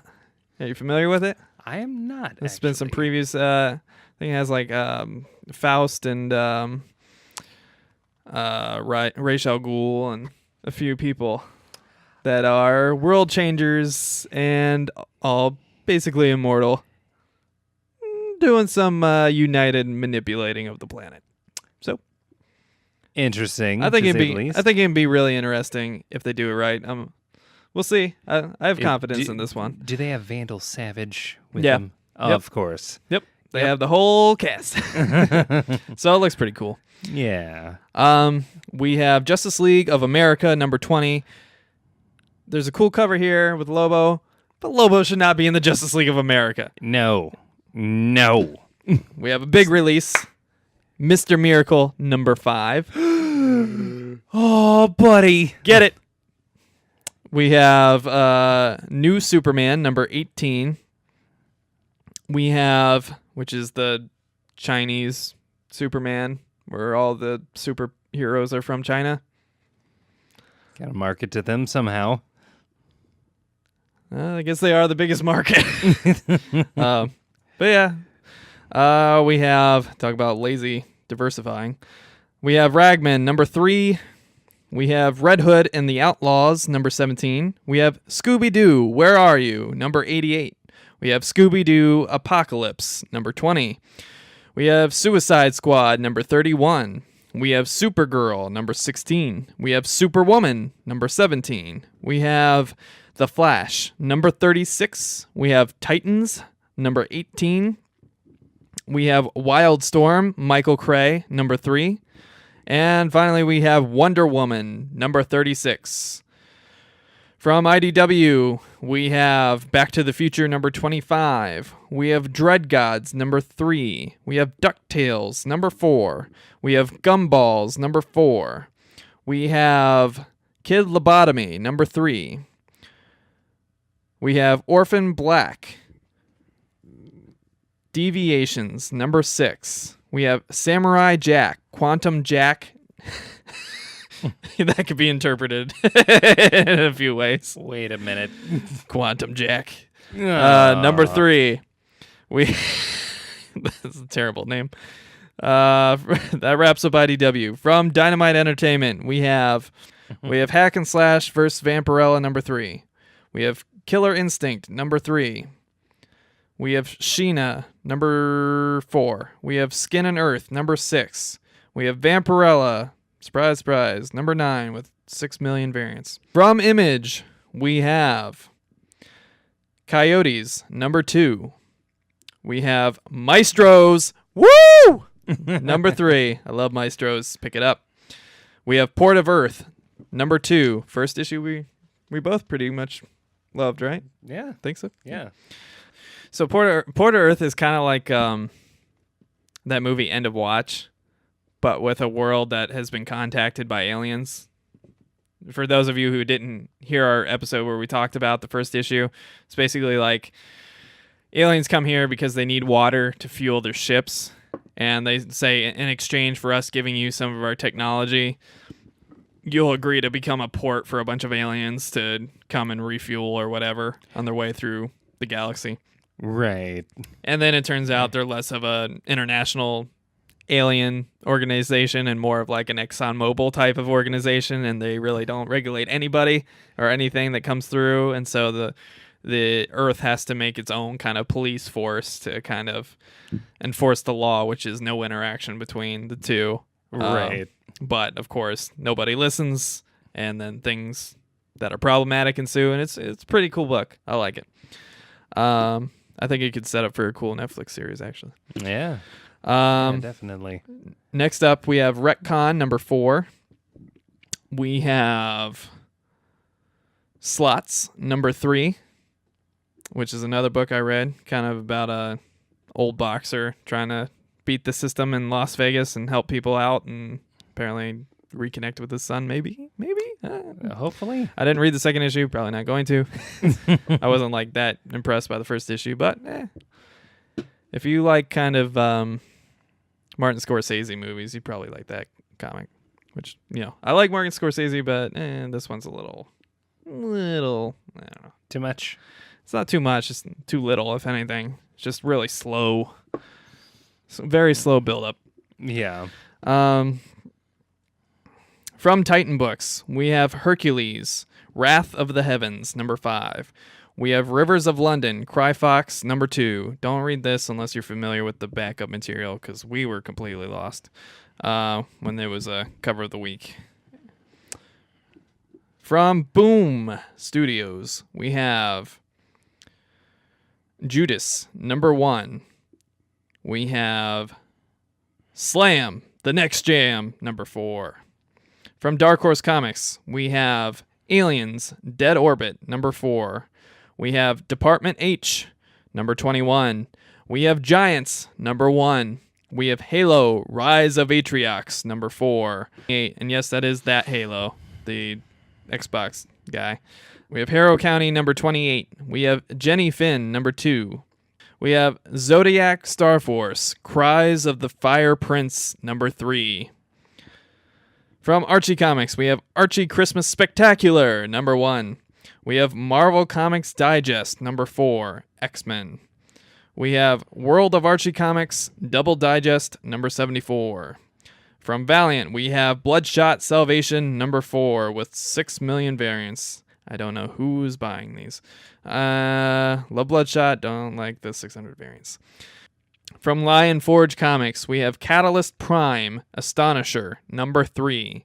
We have Catalyst Prime, Superb, number 5. We have Ghost Money, number 5. We have Voltron, Legendary Defenders, number 5. From Vault Comics, we have Alien Bounty Hunter, number 5. We have Deuce of Hearts, number 4.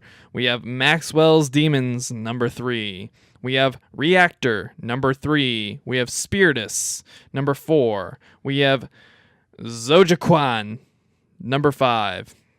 Hopefully I pronounced that right. From Aftershock Comics, we have Animosity, number 11. From Vertigo, we have Bug, The Adventures of Forager, number 6. I am but the Bug. From Scout Comics, we have Smoketown, number 5. And that is everything coming to your local comic book shops Please support your local comic book shops. and digital devices this week. Now it's time to hand out the prestigious, nay life-changing, award of cover and variant cover of the week. Woot. First up, our cover of the week goes to Vault's Reactor number 3, cover by Dylan Burnett. This cover is pretty cool. It's got kind of the menacing, kind of dark horsey look with a... I'm not familiar with the book, so who knows who it is, but it's like a kind of demonic-looking guy with kind of a brushed look to it. It looks like a heavy, like oil brush look to him. Interesting. It's just a really cool cover, and it didn't come from one of the big companies. It didn't come from Image or DC or Marvel. We've had a few from IDW, I think, and a few from Boom, but generally it's those three that get the cover of the week or the variant cover of the week just because of the volume they make. Yeah. But it's cool to see Vault Comics step it up, and Vault Comics has actually had some really good covers, but it seems like every time they release a really top-notch cover, it's always in a week that's like loaded with really good covers. So I'm glad we could finally give them the award they deserve. So let the indies have this one. If this cover from Vault Comics, Reactor number 3 by Dylan Burnett, looks good to you, pick it up. It's a number 3, so we can probably catch up to it and tell you if the content matches the drapes next week. Yeah. So that's pretty doable. Next up, our variant of the week goes to DC's Wonder Woman number 36. This cover is done by Jenny Frieson. Now, full disclosure, variant's not that great this week. Yeah. Just the honest truth. Variants weren't that great. This wasn't the week for it. The regular covers had some good covers, like Judas looked like a good cover, and obviously Reactor number 3 was a great cover, and there's a handful of great covers from all the companies, really. But variants not so much. Wonder Woman number 36, however, is a good cover. It's a cool cover if you're a fan of Wonder Woman. I thought that this should have been the regular cover because I look at the cover art for Wonder Woman over the past few issues, Justice League 2, the mainstream Justice League title, and both of those books, I don't know if they just changed artists or something, but both of those books' regular covers have just been really subpar, like just not good. I shouldn't say not good, but just they look really bland and really just awkward. And I think even the latest Batman comic that came out last week, it looks weird. Like the artist that did it seemed to like kind of copy the hushed look of Batman, which you would think would be a good thing, but then the Superman behind him looks completely different, like computer generated or something. Yeah, that's weird. So it pops out really weird and it doesn't mesh together. I feel like DC has been making some of these mistakes with their regular covers. Now, with these mainstream companies, usually the covers are just, run for the par covers that are good enough to be serviceable. You're not probably going to hang them up, but they're good. Lately, I feel like DC has kind of declined in its regular cover quality. Their variants have been pretty good, but I feel like the mainstream books, not Batman White Knight, not Mr. Miracle or whatever, their mainstream books have been kind of declining in quality just a little bit, especially without any big events going on. That's usually when they draw in the big dollars for the artists like Jim Lee and stuff. But this cover by Wonder Woman has her standing in her heroic pose in the modern Wonder Woman get-up, which is a little more realistic and a little more covered up. Not quite the Wonder Woman number 600 issue. Cool, but still pretty Right. cool. And at least while she does look like a Greek weirdo in the modern times, at least she's not wearing a bathing suit. Yeah. But it's cool art, done really well. It looks kind of like the Injustice art. I don't know if this is a similar background artist or not, but it looks kind of like that very well done computer drawn artwork that we see typically from our weekly issues or from the Injustice series, the early Injustice series. So hats off to you, Jenny Frieson. You did a great job this week. It's a number 36, so we're probably not going to tell you if the content matched drapes for this one, but look forward to seeing what we tell you about Reactor 3 from Bolt Comics. And now for our new friends out there, this is the part of the show where we each discuss the topic of our choosing about the world of comics. Emery, what is your topic? My topic is actually what makes a comic book shop a good comic book shop. And just to further illustrate, we're going to talk about a situation that we dealt with earlier today. There was a comic book shop that was a little ways north from where we normally go, and we were going there specifically to look for issues that we were missing. Yeah. No names, but it's here in Columbus, Ohio, and we have mentioned them before. Yes. In traveling all the way up there, it turns out that not only did they not have exactly what we were looking for, took them a while to figure out where the hell they would have put it in the first place. Yeah. And in doing like a quick scan of the actual comic book shop at large, it became very clear to me that a fraction of this store that's touting itself as a comic book store, only a fraction of this store actually has comics for purchase. Yeah. The other section of it is for a different recreational activity involving a popular card game. So rule number 1, if your shop prioritizes trading cards over comics, but still calls itself comic whatever, you're probably a bad comic shop. Yep. Yeah. So I don't want to be too harsh on them because they probably did it for partially spatial reasons, partially financial reasons, whatever the case may be. But I think they definitely made a bad decision because they moved almost 15 miles away from where they used to be. And this is not 15 country miles. This is 15 city miles. That's significant. Yeah. And they moved out of the city. They moved further away from the city up into the suburbs, deep in the suburbs. And it's not an easy place to get to. There's just a ton of traffic because it's right off the highway. And there's like all these, outlet, restaurants, fast food chains or whatever in the way. And you have to like swerve around. And then when you leave the place, you can only leave in one direction, which is away from the city. And we live in the city. Yeah. Its old location was always my backup because while they did still kind of emphasize Magic the Gathering more than the comics they were named after and sold, they were still decent quality. They didn't tear up the comics too much or anything like that, and they still kind of knew what they were doing. Sometimes their back issues would be a little messed up because they didn't package them well, but other than that, I didn't really have any big gripes.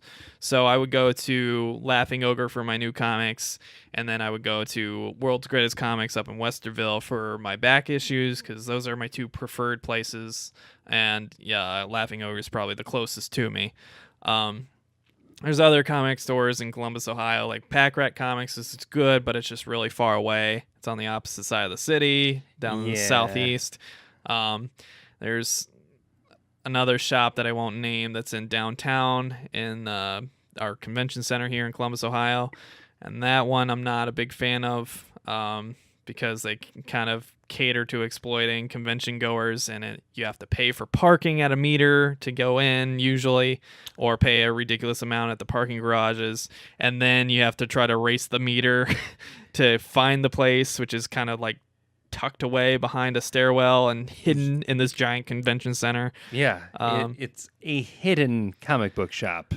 Yeah. Which, if there was any kind of shop that actually needed to make it very clear as to where they are, it would be a comic book shop. Yeah. And I've had other issues specifically with some of the people that worked there in the past. Not necessarily like an attitude, because they're very friendly, very welcoming, very good people, but I've had some hygiene issues going in there where I was like, ooh, yeah, that's not something that makes me want to go through this whole ordeal just to come back here. But I was really disappointed because which typically was a really great comic shop, moved to a location that I didn't think made sense. Yes, it's bigger, but the only thing that increased was the floor space for more tables for people to play cards at. Right. And I've never seen more than, say, 10 to 15 people there. Even when we were there, there's a ton of empty white tables in this big area and like 3 people there. Yeah. So God, I feel like that wasn't the best decision for their interests. I understand they were kind of close to Laughing Ogre, which is probably their primary competition. But now I can't even use them as my backup because they're so far away and so out of the way. I'd rather just go to World's Greatest Comics, which I already go to more often, you know? Yeah. So those are things that kind of suck and kind of irk me. If you prioritize, you know, games and stuff, it's par for the course, you know, for a lot of comic shops. They have, you know, the cards and stuff and whatever else and the comics, because typically, you know, you can't sustain a comic business, especially in a smaller market or something, without some assistance from some other product, whether it be collectible statues or, you know, a card game or whatever else, or board games, you name it. There are a few exceptions, but usually, you know, you got to dip a little bit into those things to keep yourself afloat sometimes, but totally understandable. But when you name yourself and advertise yourself as this big comic book mecca, you know, in your city or in your market, and then you don't deliver on that, that's big issue for me. Yeah. Like, comics should be the focus if comic is the first part of the title of your business. Yeah. For me, the things that ruin comic shops for me is if they just neglect their comics. Like, they have all the new issues, but all the new issues are bent because they just shove them into a spot, or they put them in racks that don't hold them securely enough, that just let them free flow. And so every time someone opens the door on a windy day, it tears the covers or something. There's got to be some care for the wares that you're trying to have people purchase. Yeah. And given that these are comic books, there is a level of delicacy that is needed. That if you are a comic book shop that doesn't respect the thing that you are trying to get someone to buy, then you are in the wrong business. Yeah. There's, again, remains nameless. When I was in the Army, I was at Fort Drum in upstate New York, and there was a shop in Watertown that I was hoping could fill my, you know, comic urges. I had to get the new 52 stuff because it was launched while I was still in the Army. And I ended up having to use Comixology because I went into their shop, and it was all open box stuff. The new issues were all torn up and like out of shape. They left their door open the entire day, so like whatever the weather was, humid, wet, cold, windy, miserable, upstate New York, yeah, lake effect, you name it. Whatever it was, it got in there. Comics, you could feel it. And he had a bunch of cats that would prowl the inside of the store and like would need their claws and the boxes that held all the back issues and tear up the covers that were protecting them. Half the stuff wasn't protected at all. It wasn't laminated or anything. It was just shoved into a box, which typically you don't do with good condition comics. You only do that if it's like a beat up old torn comic that you got in somebody's back catalog or something, and you're just like 50 cents if you want it, take it. And the cats would spray and pee and just all over the place, and I'm a little allergic to cats. Not like so much I can't pet them or anything, but if their dander gets in my eyes, like my eyes get all red and irritated, and I feel like everything on my body itches. Oh yeah, that's not good. So for me, I would walk in there and just try to survey, but I couldn't even stay in the damn store for more than 5 minutes because it would just have me all itchy and uncomfortable, and just like, ugh, this place is gross. It smells like cat pee, and it's just humid. It feels like everything's water damaged and stuff, and just nothing is of good quality. And I'm not sure I would want to take any of this stuff home. Right. So that ruined basically all comic experiences for me in upstate New York. Yeah, definitely shouldn't be having any kind of pet that isn't, under direct supervision, or any kind of pet that isn't someone's, for lack of a better term, guide dog. Yeah. I don't know if these pets were even his. I think he just let them in the store and fed them from time to time. I don't know. But there, in any industry, there's bad owners and bad examples. Right. What I would beg our listeners and viewers, don't have preconceived notions of what a comic shop is. It's not the Big Bang Theory nerd where a bunch of nerds are going to come up to you and be awkward around you. If you're like female or something, they're not going to come up to you and be like, "Oh, you're hot. What superheroes you like?" Nobody's gonna be passive aggressive and challenge your knowledge of comics or anything. It's not the internet. Yeah, it's not the pop culture, representation. There's a lot of stereotypes out there, about the kind of uncomfortable, dorky comic shop where you're going to go in and the owner, the workers there are going to challenge you in your comic book knowledge and see if you're a real fan, especially if like you're a girl. Maybe, the stereotype is there'll be a bunch of awkward nerds coming up to you and challenging your knowledge about comics, or they'll be, I don't know, being awkward and, weird and creepy around you. Yeah. Not the case at all for the most part. There are exceptions to the rule, Like I said, I've never had like a creepy experience or someone be like, abusive about their relationship with their customers where they're challenging you at every step or something. That's never been the case, but I have had experiences, like I said, with the one shop that had the kind of hygiene issue, and then the one in Watertown where he just let these cats go wherever and just didn't give a shit about the customer whatsoever. Don't understand how they ran a business that way, but they did. So there's bad examples in there, but don't be afraid to go into a comic shop and test it out. From my experience, absolutely some of my favorite comic shops are, here in Columbus, and I used to live in New York City. There's Midtown Comics and all those great comic shops in New York City and Brooklyn and all these things. But generally what happens is you go in, somebody will greet you. They'll ask you, are you looking for anything particular? And, say, yes, I'm looking for this. Or you say, no, I'm just kind of looking at the new stuff, whatever the case may be. And then they leave you alone unless you ask them a question, or if you look lost and they're like, well, can we help you out? And are you looking for any recommendations? They're usually very helpful. And I think several comic shops in Columbus in particular are very good about that. Laughing Ogre, great example of great staff, great management, great owner, and a really solid comic shop.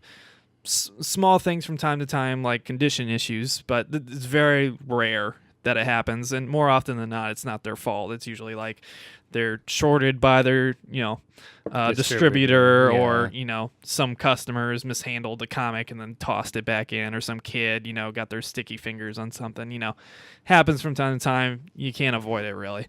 World's Greatest Comics, on another great Columbus comic shop that's really good, really solid, great for collectibles. They always have some other awesome comic that I really want, a first appearance or a collection or back issues, and they're always bringing up more stuff. And they do have some new issues. I think that's their one weakness, is that they don't have like the biggest, diversity of brand new issues. It's usually a pretty small pool of new issues, from the big companies, but that's about the one few small thing I would criticize. Even the comic place we've been talking about, they always have a huge display of new issues. The problem is they don't order enough of each one. That's been my issue with them, because they do order so many, they can't support, ordering an abundance of each issue, Right. And they do kind of skew towards the gaming side, which is kind of sucks, because then some of the condition, especially on back issues, suffers a little bit.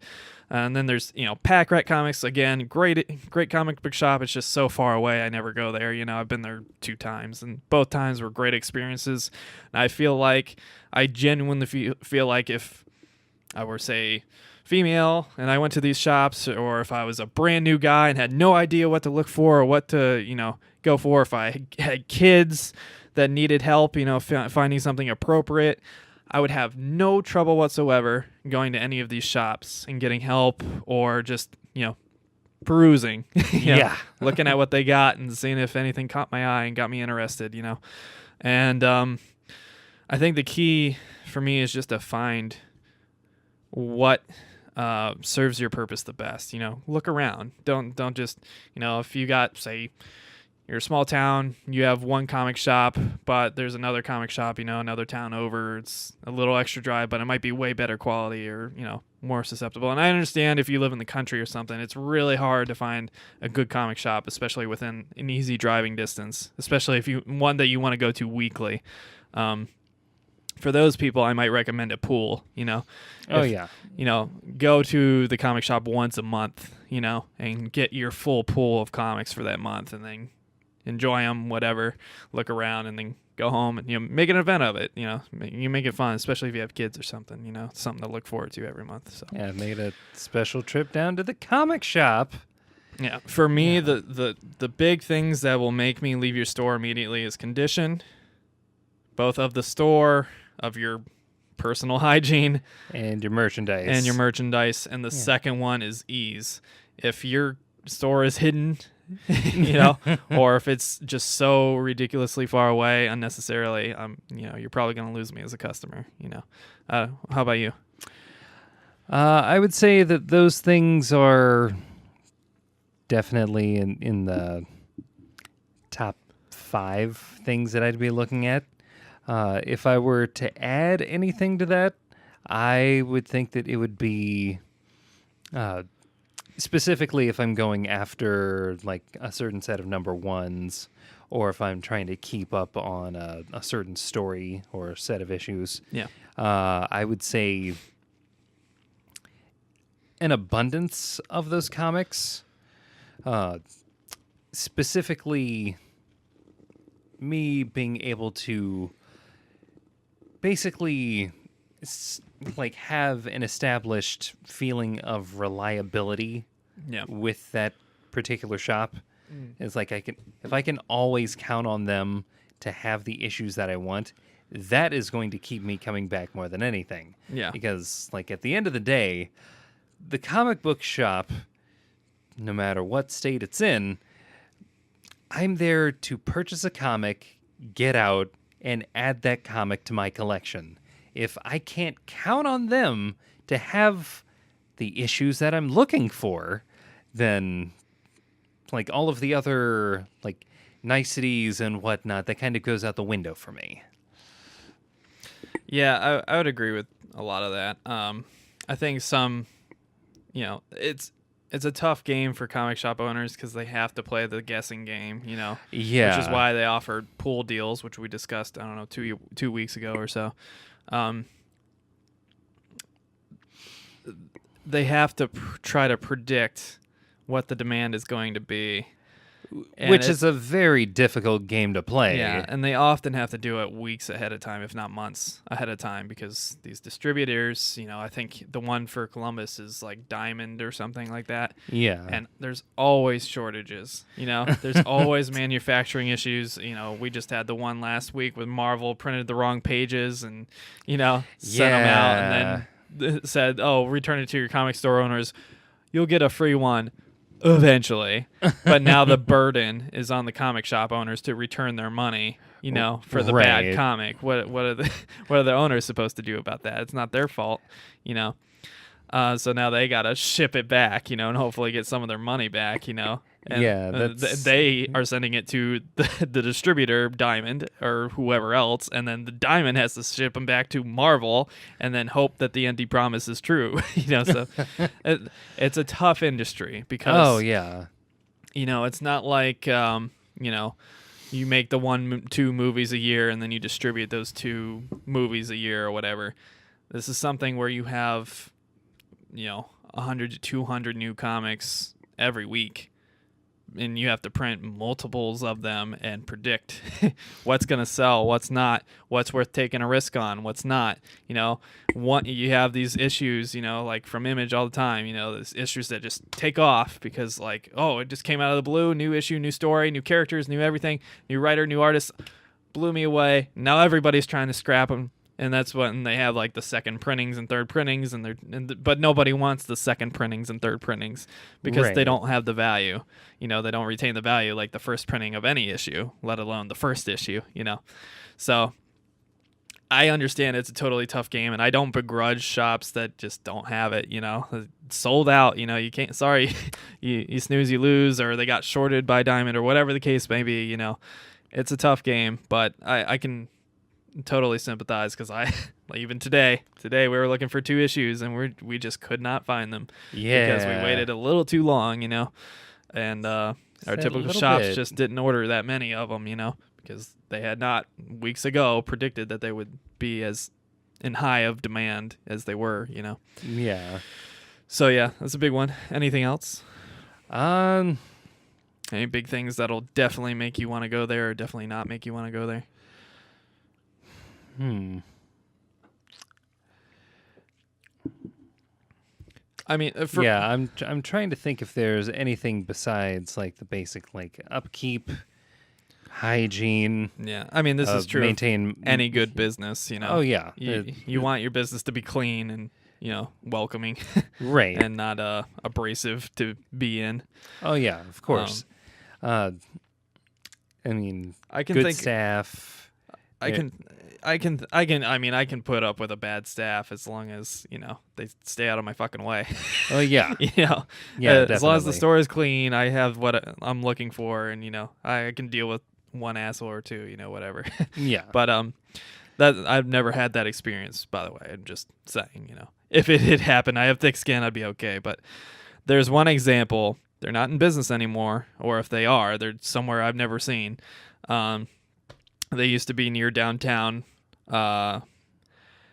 and I knew they were going to be a bad store before I went in because they literally had a bunch of issues, very collectible issues, very highly desired issues, and some new stuff taped to their windows in direct sunlight, and all of them were ruined. Ooh. Permanently ruined because they were just sun bleached to death. They were literally directly in the sunlight all day long. This is placed in an area of Columbus called the Short North, and that place, and I went in and just the place just felt dirty and gross, and they were trying to go for a new age hipster aesthetic, but it was not conducive for any kind of collectible, let alone a fragile, sun damaged collectible, Yeah. And it really bummed me out because they had some really great stuff, and it was just destroyed. It's I'm exaggerating, but it's like seeing a fucking Picasso painting, just hold it up to the sun for days. You just get some, some duct tape, and we'll tape it to this wall, with no frame or anything.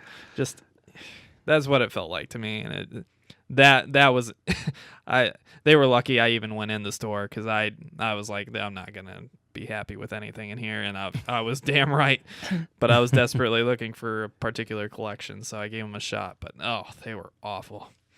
So yeah, comic fans out there, we always recommend you support your local comic book shops. Remember, there are digital devices out there. I can't remember what the other big one is, but Comixology is probably the biggest one. They were bought up by Amazon a few years ago, and it doesn't really get much easier if you got like a smartphone or a tablet, Yeah. You can even like get it on your computer and then download it and share it with people. So, I would say, get the physical ones, but, if that's just not an option for you, or the quality of the shops around you just isn't up to par, use your phone. Yeah. That also supports your comic book owners and shops.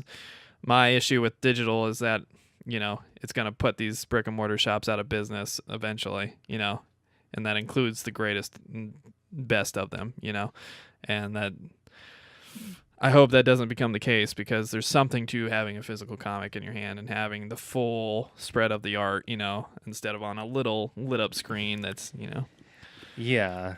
Yeah, definitely. That's the type of thing that I personally only ever use it when, like, I know I'm not going to find exactly the issue that I'm looking for. Mm-hmm. Which in this case we kind of went that route. But there's always something to walking in a store, not having an idea what you want, and just being like, let's see what's in here. Yeah. It's a little harder to do on an app. Yeah. But yeah, between that and just like catching up on an old series where you're not going to be able to find the books because they're so old. Yeah. That would be another reason why I would go with that. But apart from that, I'd say whatever you can. Like, if you are interested in getting into comics, the preferred method is doing it by print. Yeah. I just thought of a few things that will definitely keep me a customer, if not lure me to your business in the first place.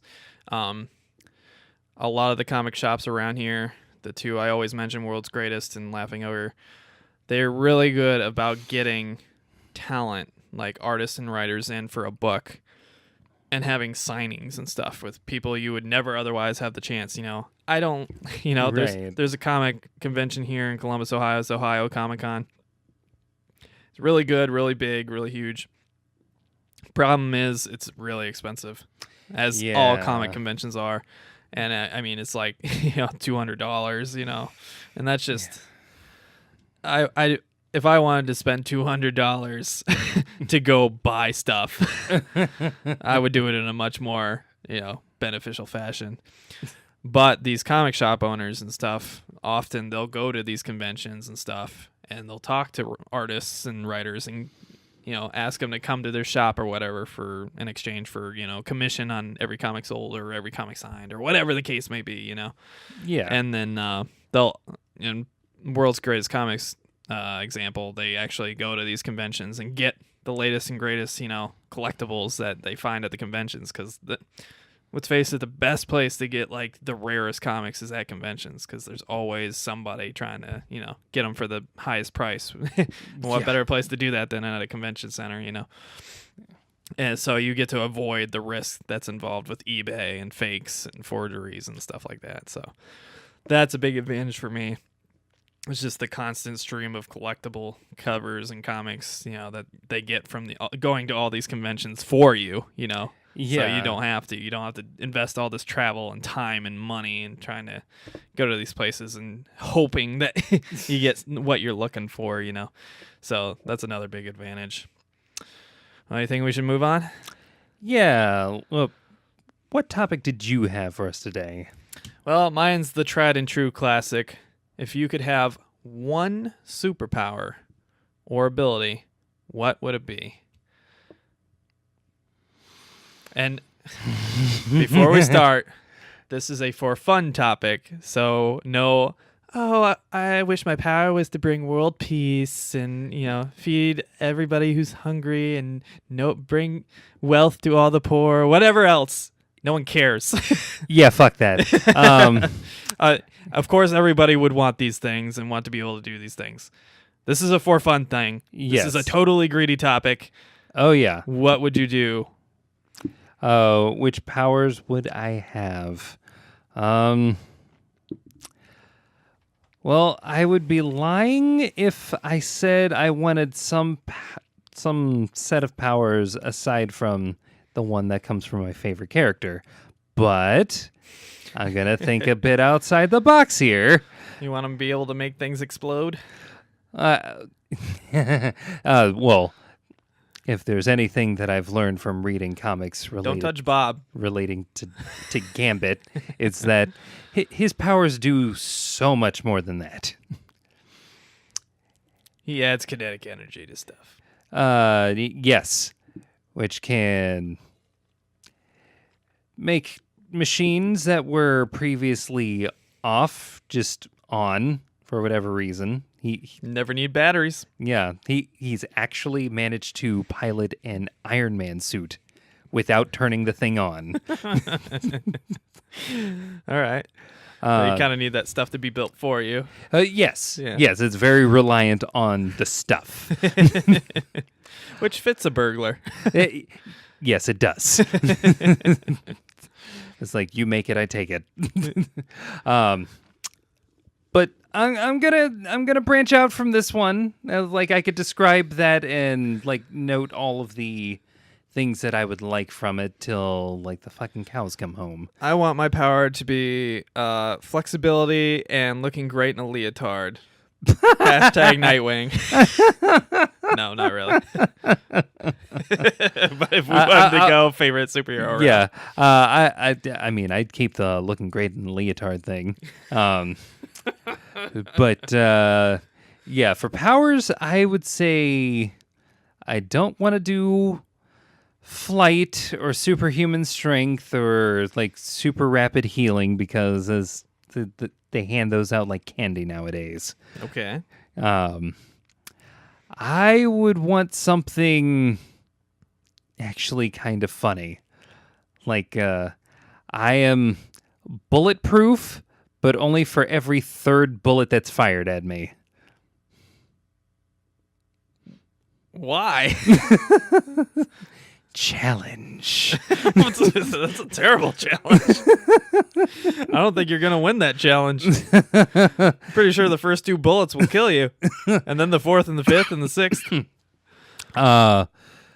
Well, I guess we'll skip the 6th then. The 7th and 8th will get you.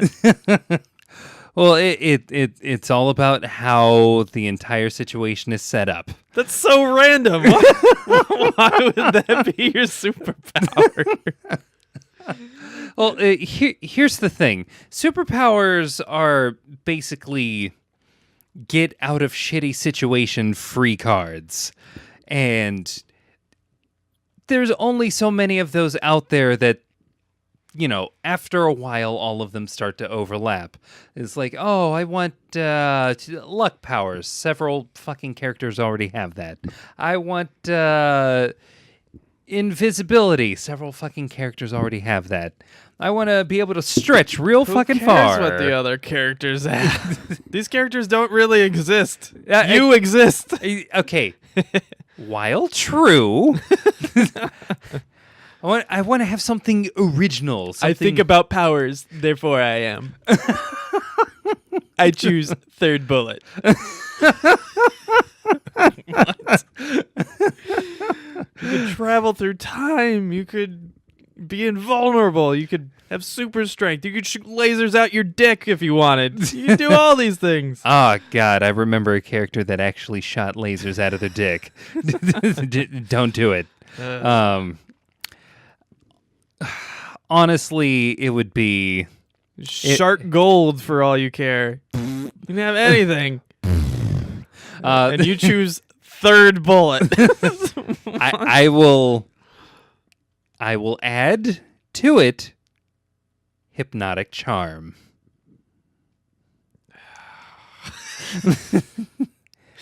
You get 1. Okay. Okay.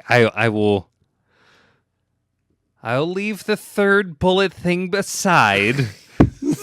You choose hypnotic charm. You already got that. Oh, so you mean I have my wish?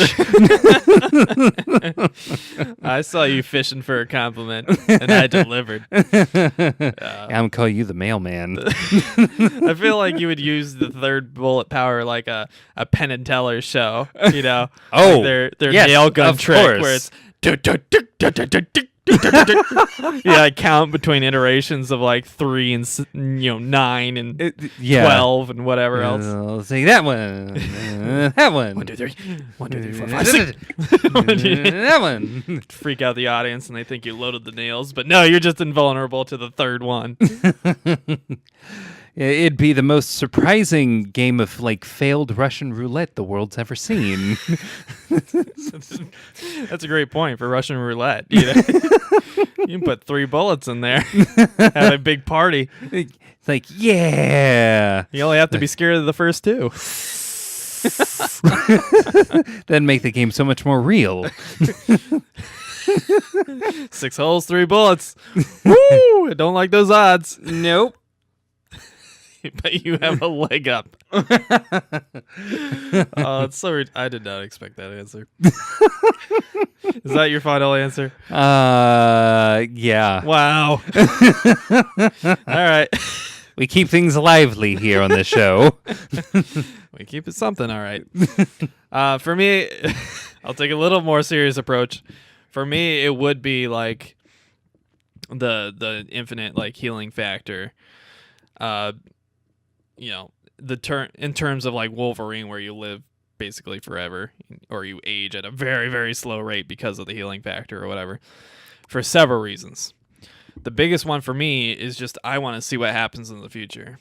I don't want to just like travel there with no context and be like, oh shit, what's going on? And then travel back and be like, oh shit, what's going back? You know?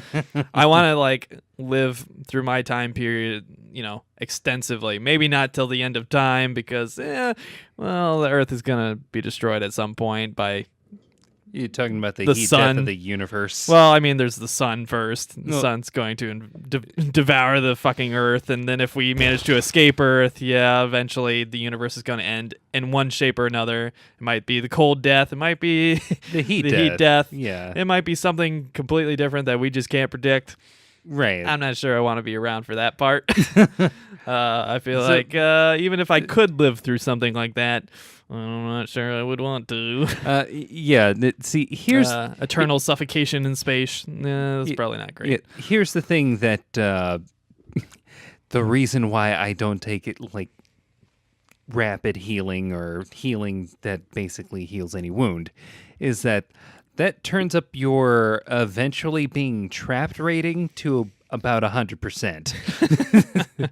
That's true. You know, you get squashed by a boulder and just keep, get buried in the desert by some gang, and you're just constantly suffocating and being crushed by dirt. It's like eventually at some point in your life, whether it's at some point while you're on Earth or if you somehow manage to survive the heat death of the universe, you're being trapped. It jumps to 100%. It is going to happen. I'm sure there's going to be a lot of pain at different points in my life, but I think it's worth the risk because I just want to see what happens. Oh yeah. The most I can probably hope for at this point is 100 years, 130 years maybe with medical advances and good genetics. I don't know, But I'm curious. I want to see what happens. I want to see where humanity goes from here, and I just think it would be really interesting to have the context of my life, from 1990 to onward. Yeah. Well, with the current political climate, we'll see how long we get. There'll still be some Earth left. Yeah, I don't know. Something.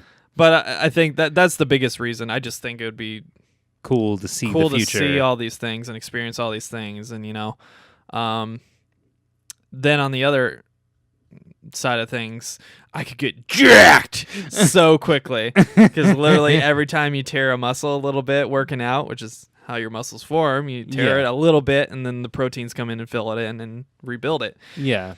I could get jacked so quick. Become huge jacked man.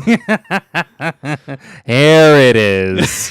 There, because that's instead of having to have a whole recovery day or whatever, you it would instantly recover. It's like I could just eat a bunch of protein and stay in the gym for like 12 hours and get jacked.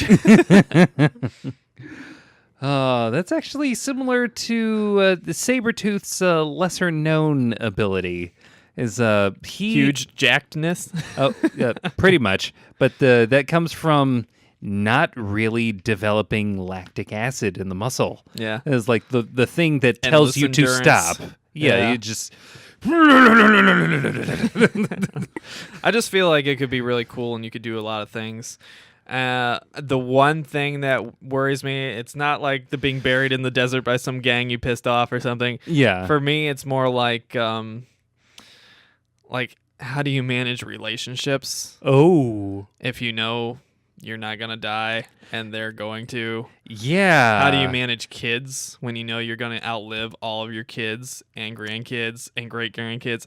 Now, How do you manage your view of those relationships? Because if you... I feel like the first few Yeah. relationships would have significance to you, but eventually it'd just be, routine. Yeah. You'd just be like, I'm doing this because it's convenient. It convenience, it feels good in the moment, but eventually you are going to watch them die. Yeah.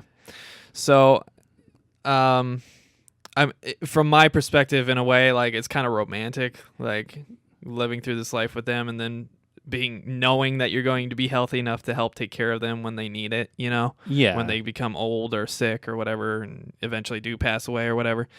And I think I could kind of live through that, just like the romantic in me is like, that would be okay, I guess. But it's the children that makes me wonder, because I think it would be really cool if you could have it in a way where you had the kids, you stay, for the long haul, and then like one day you just kind of drift away and disappear.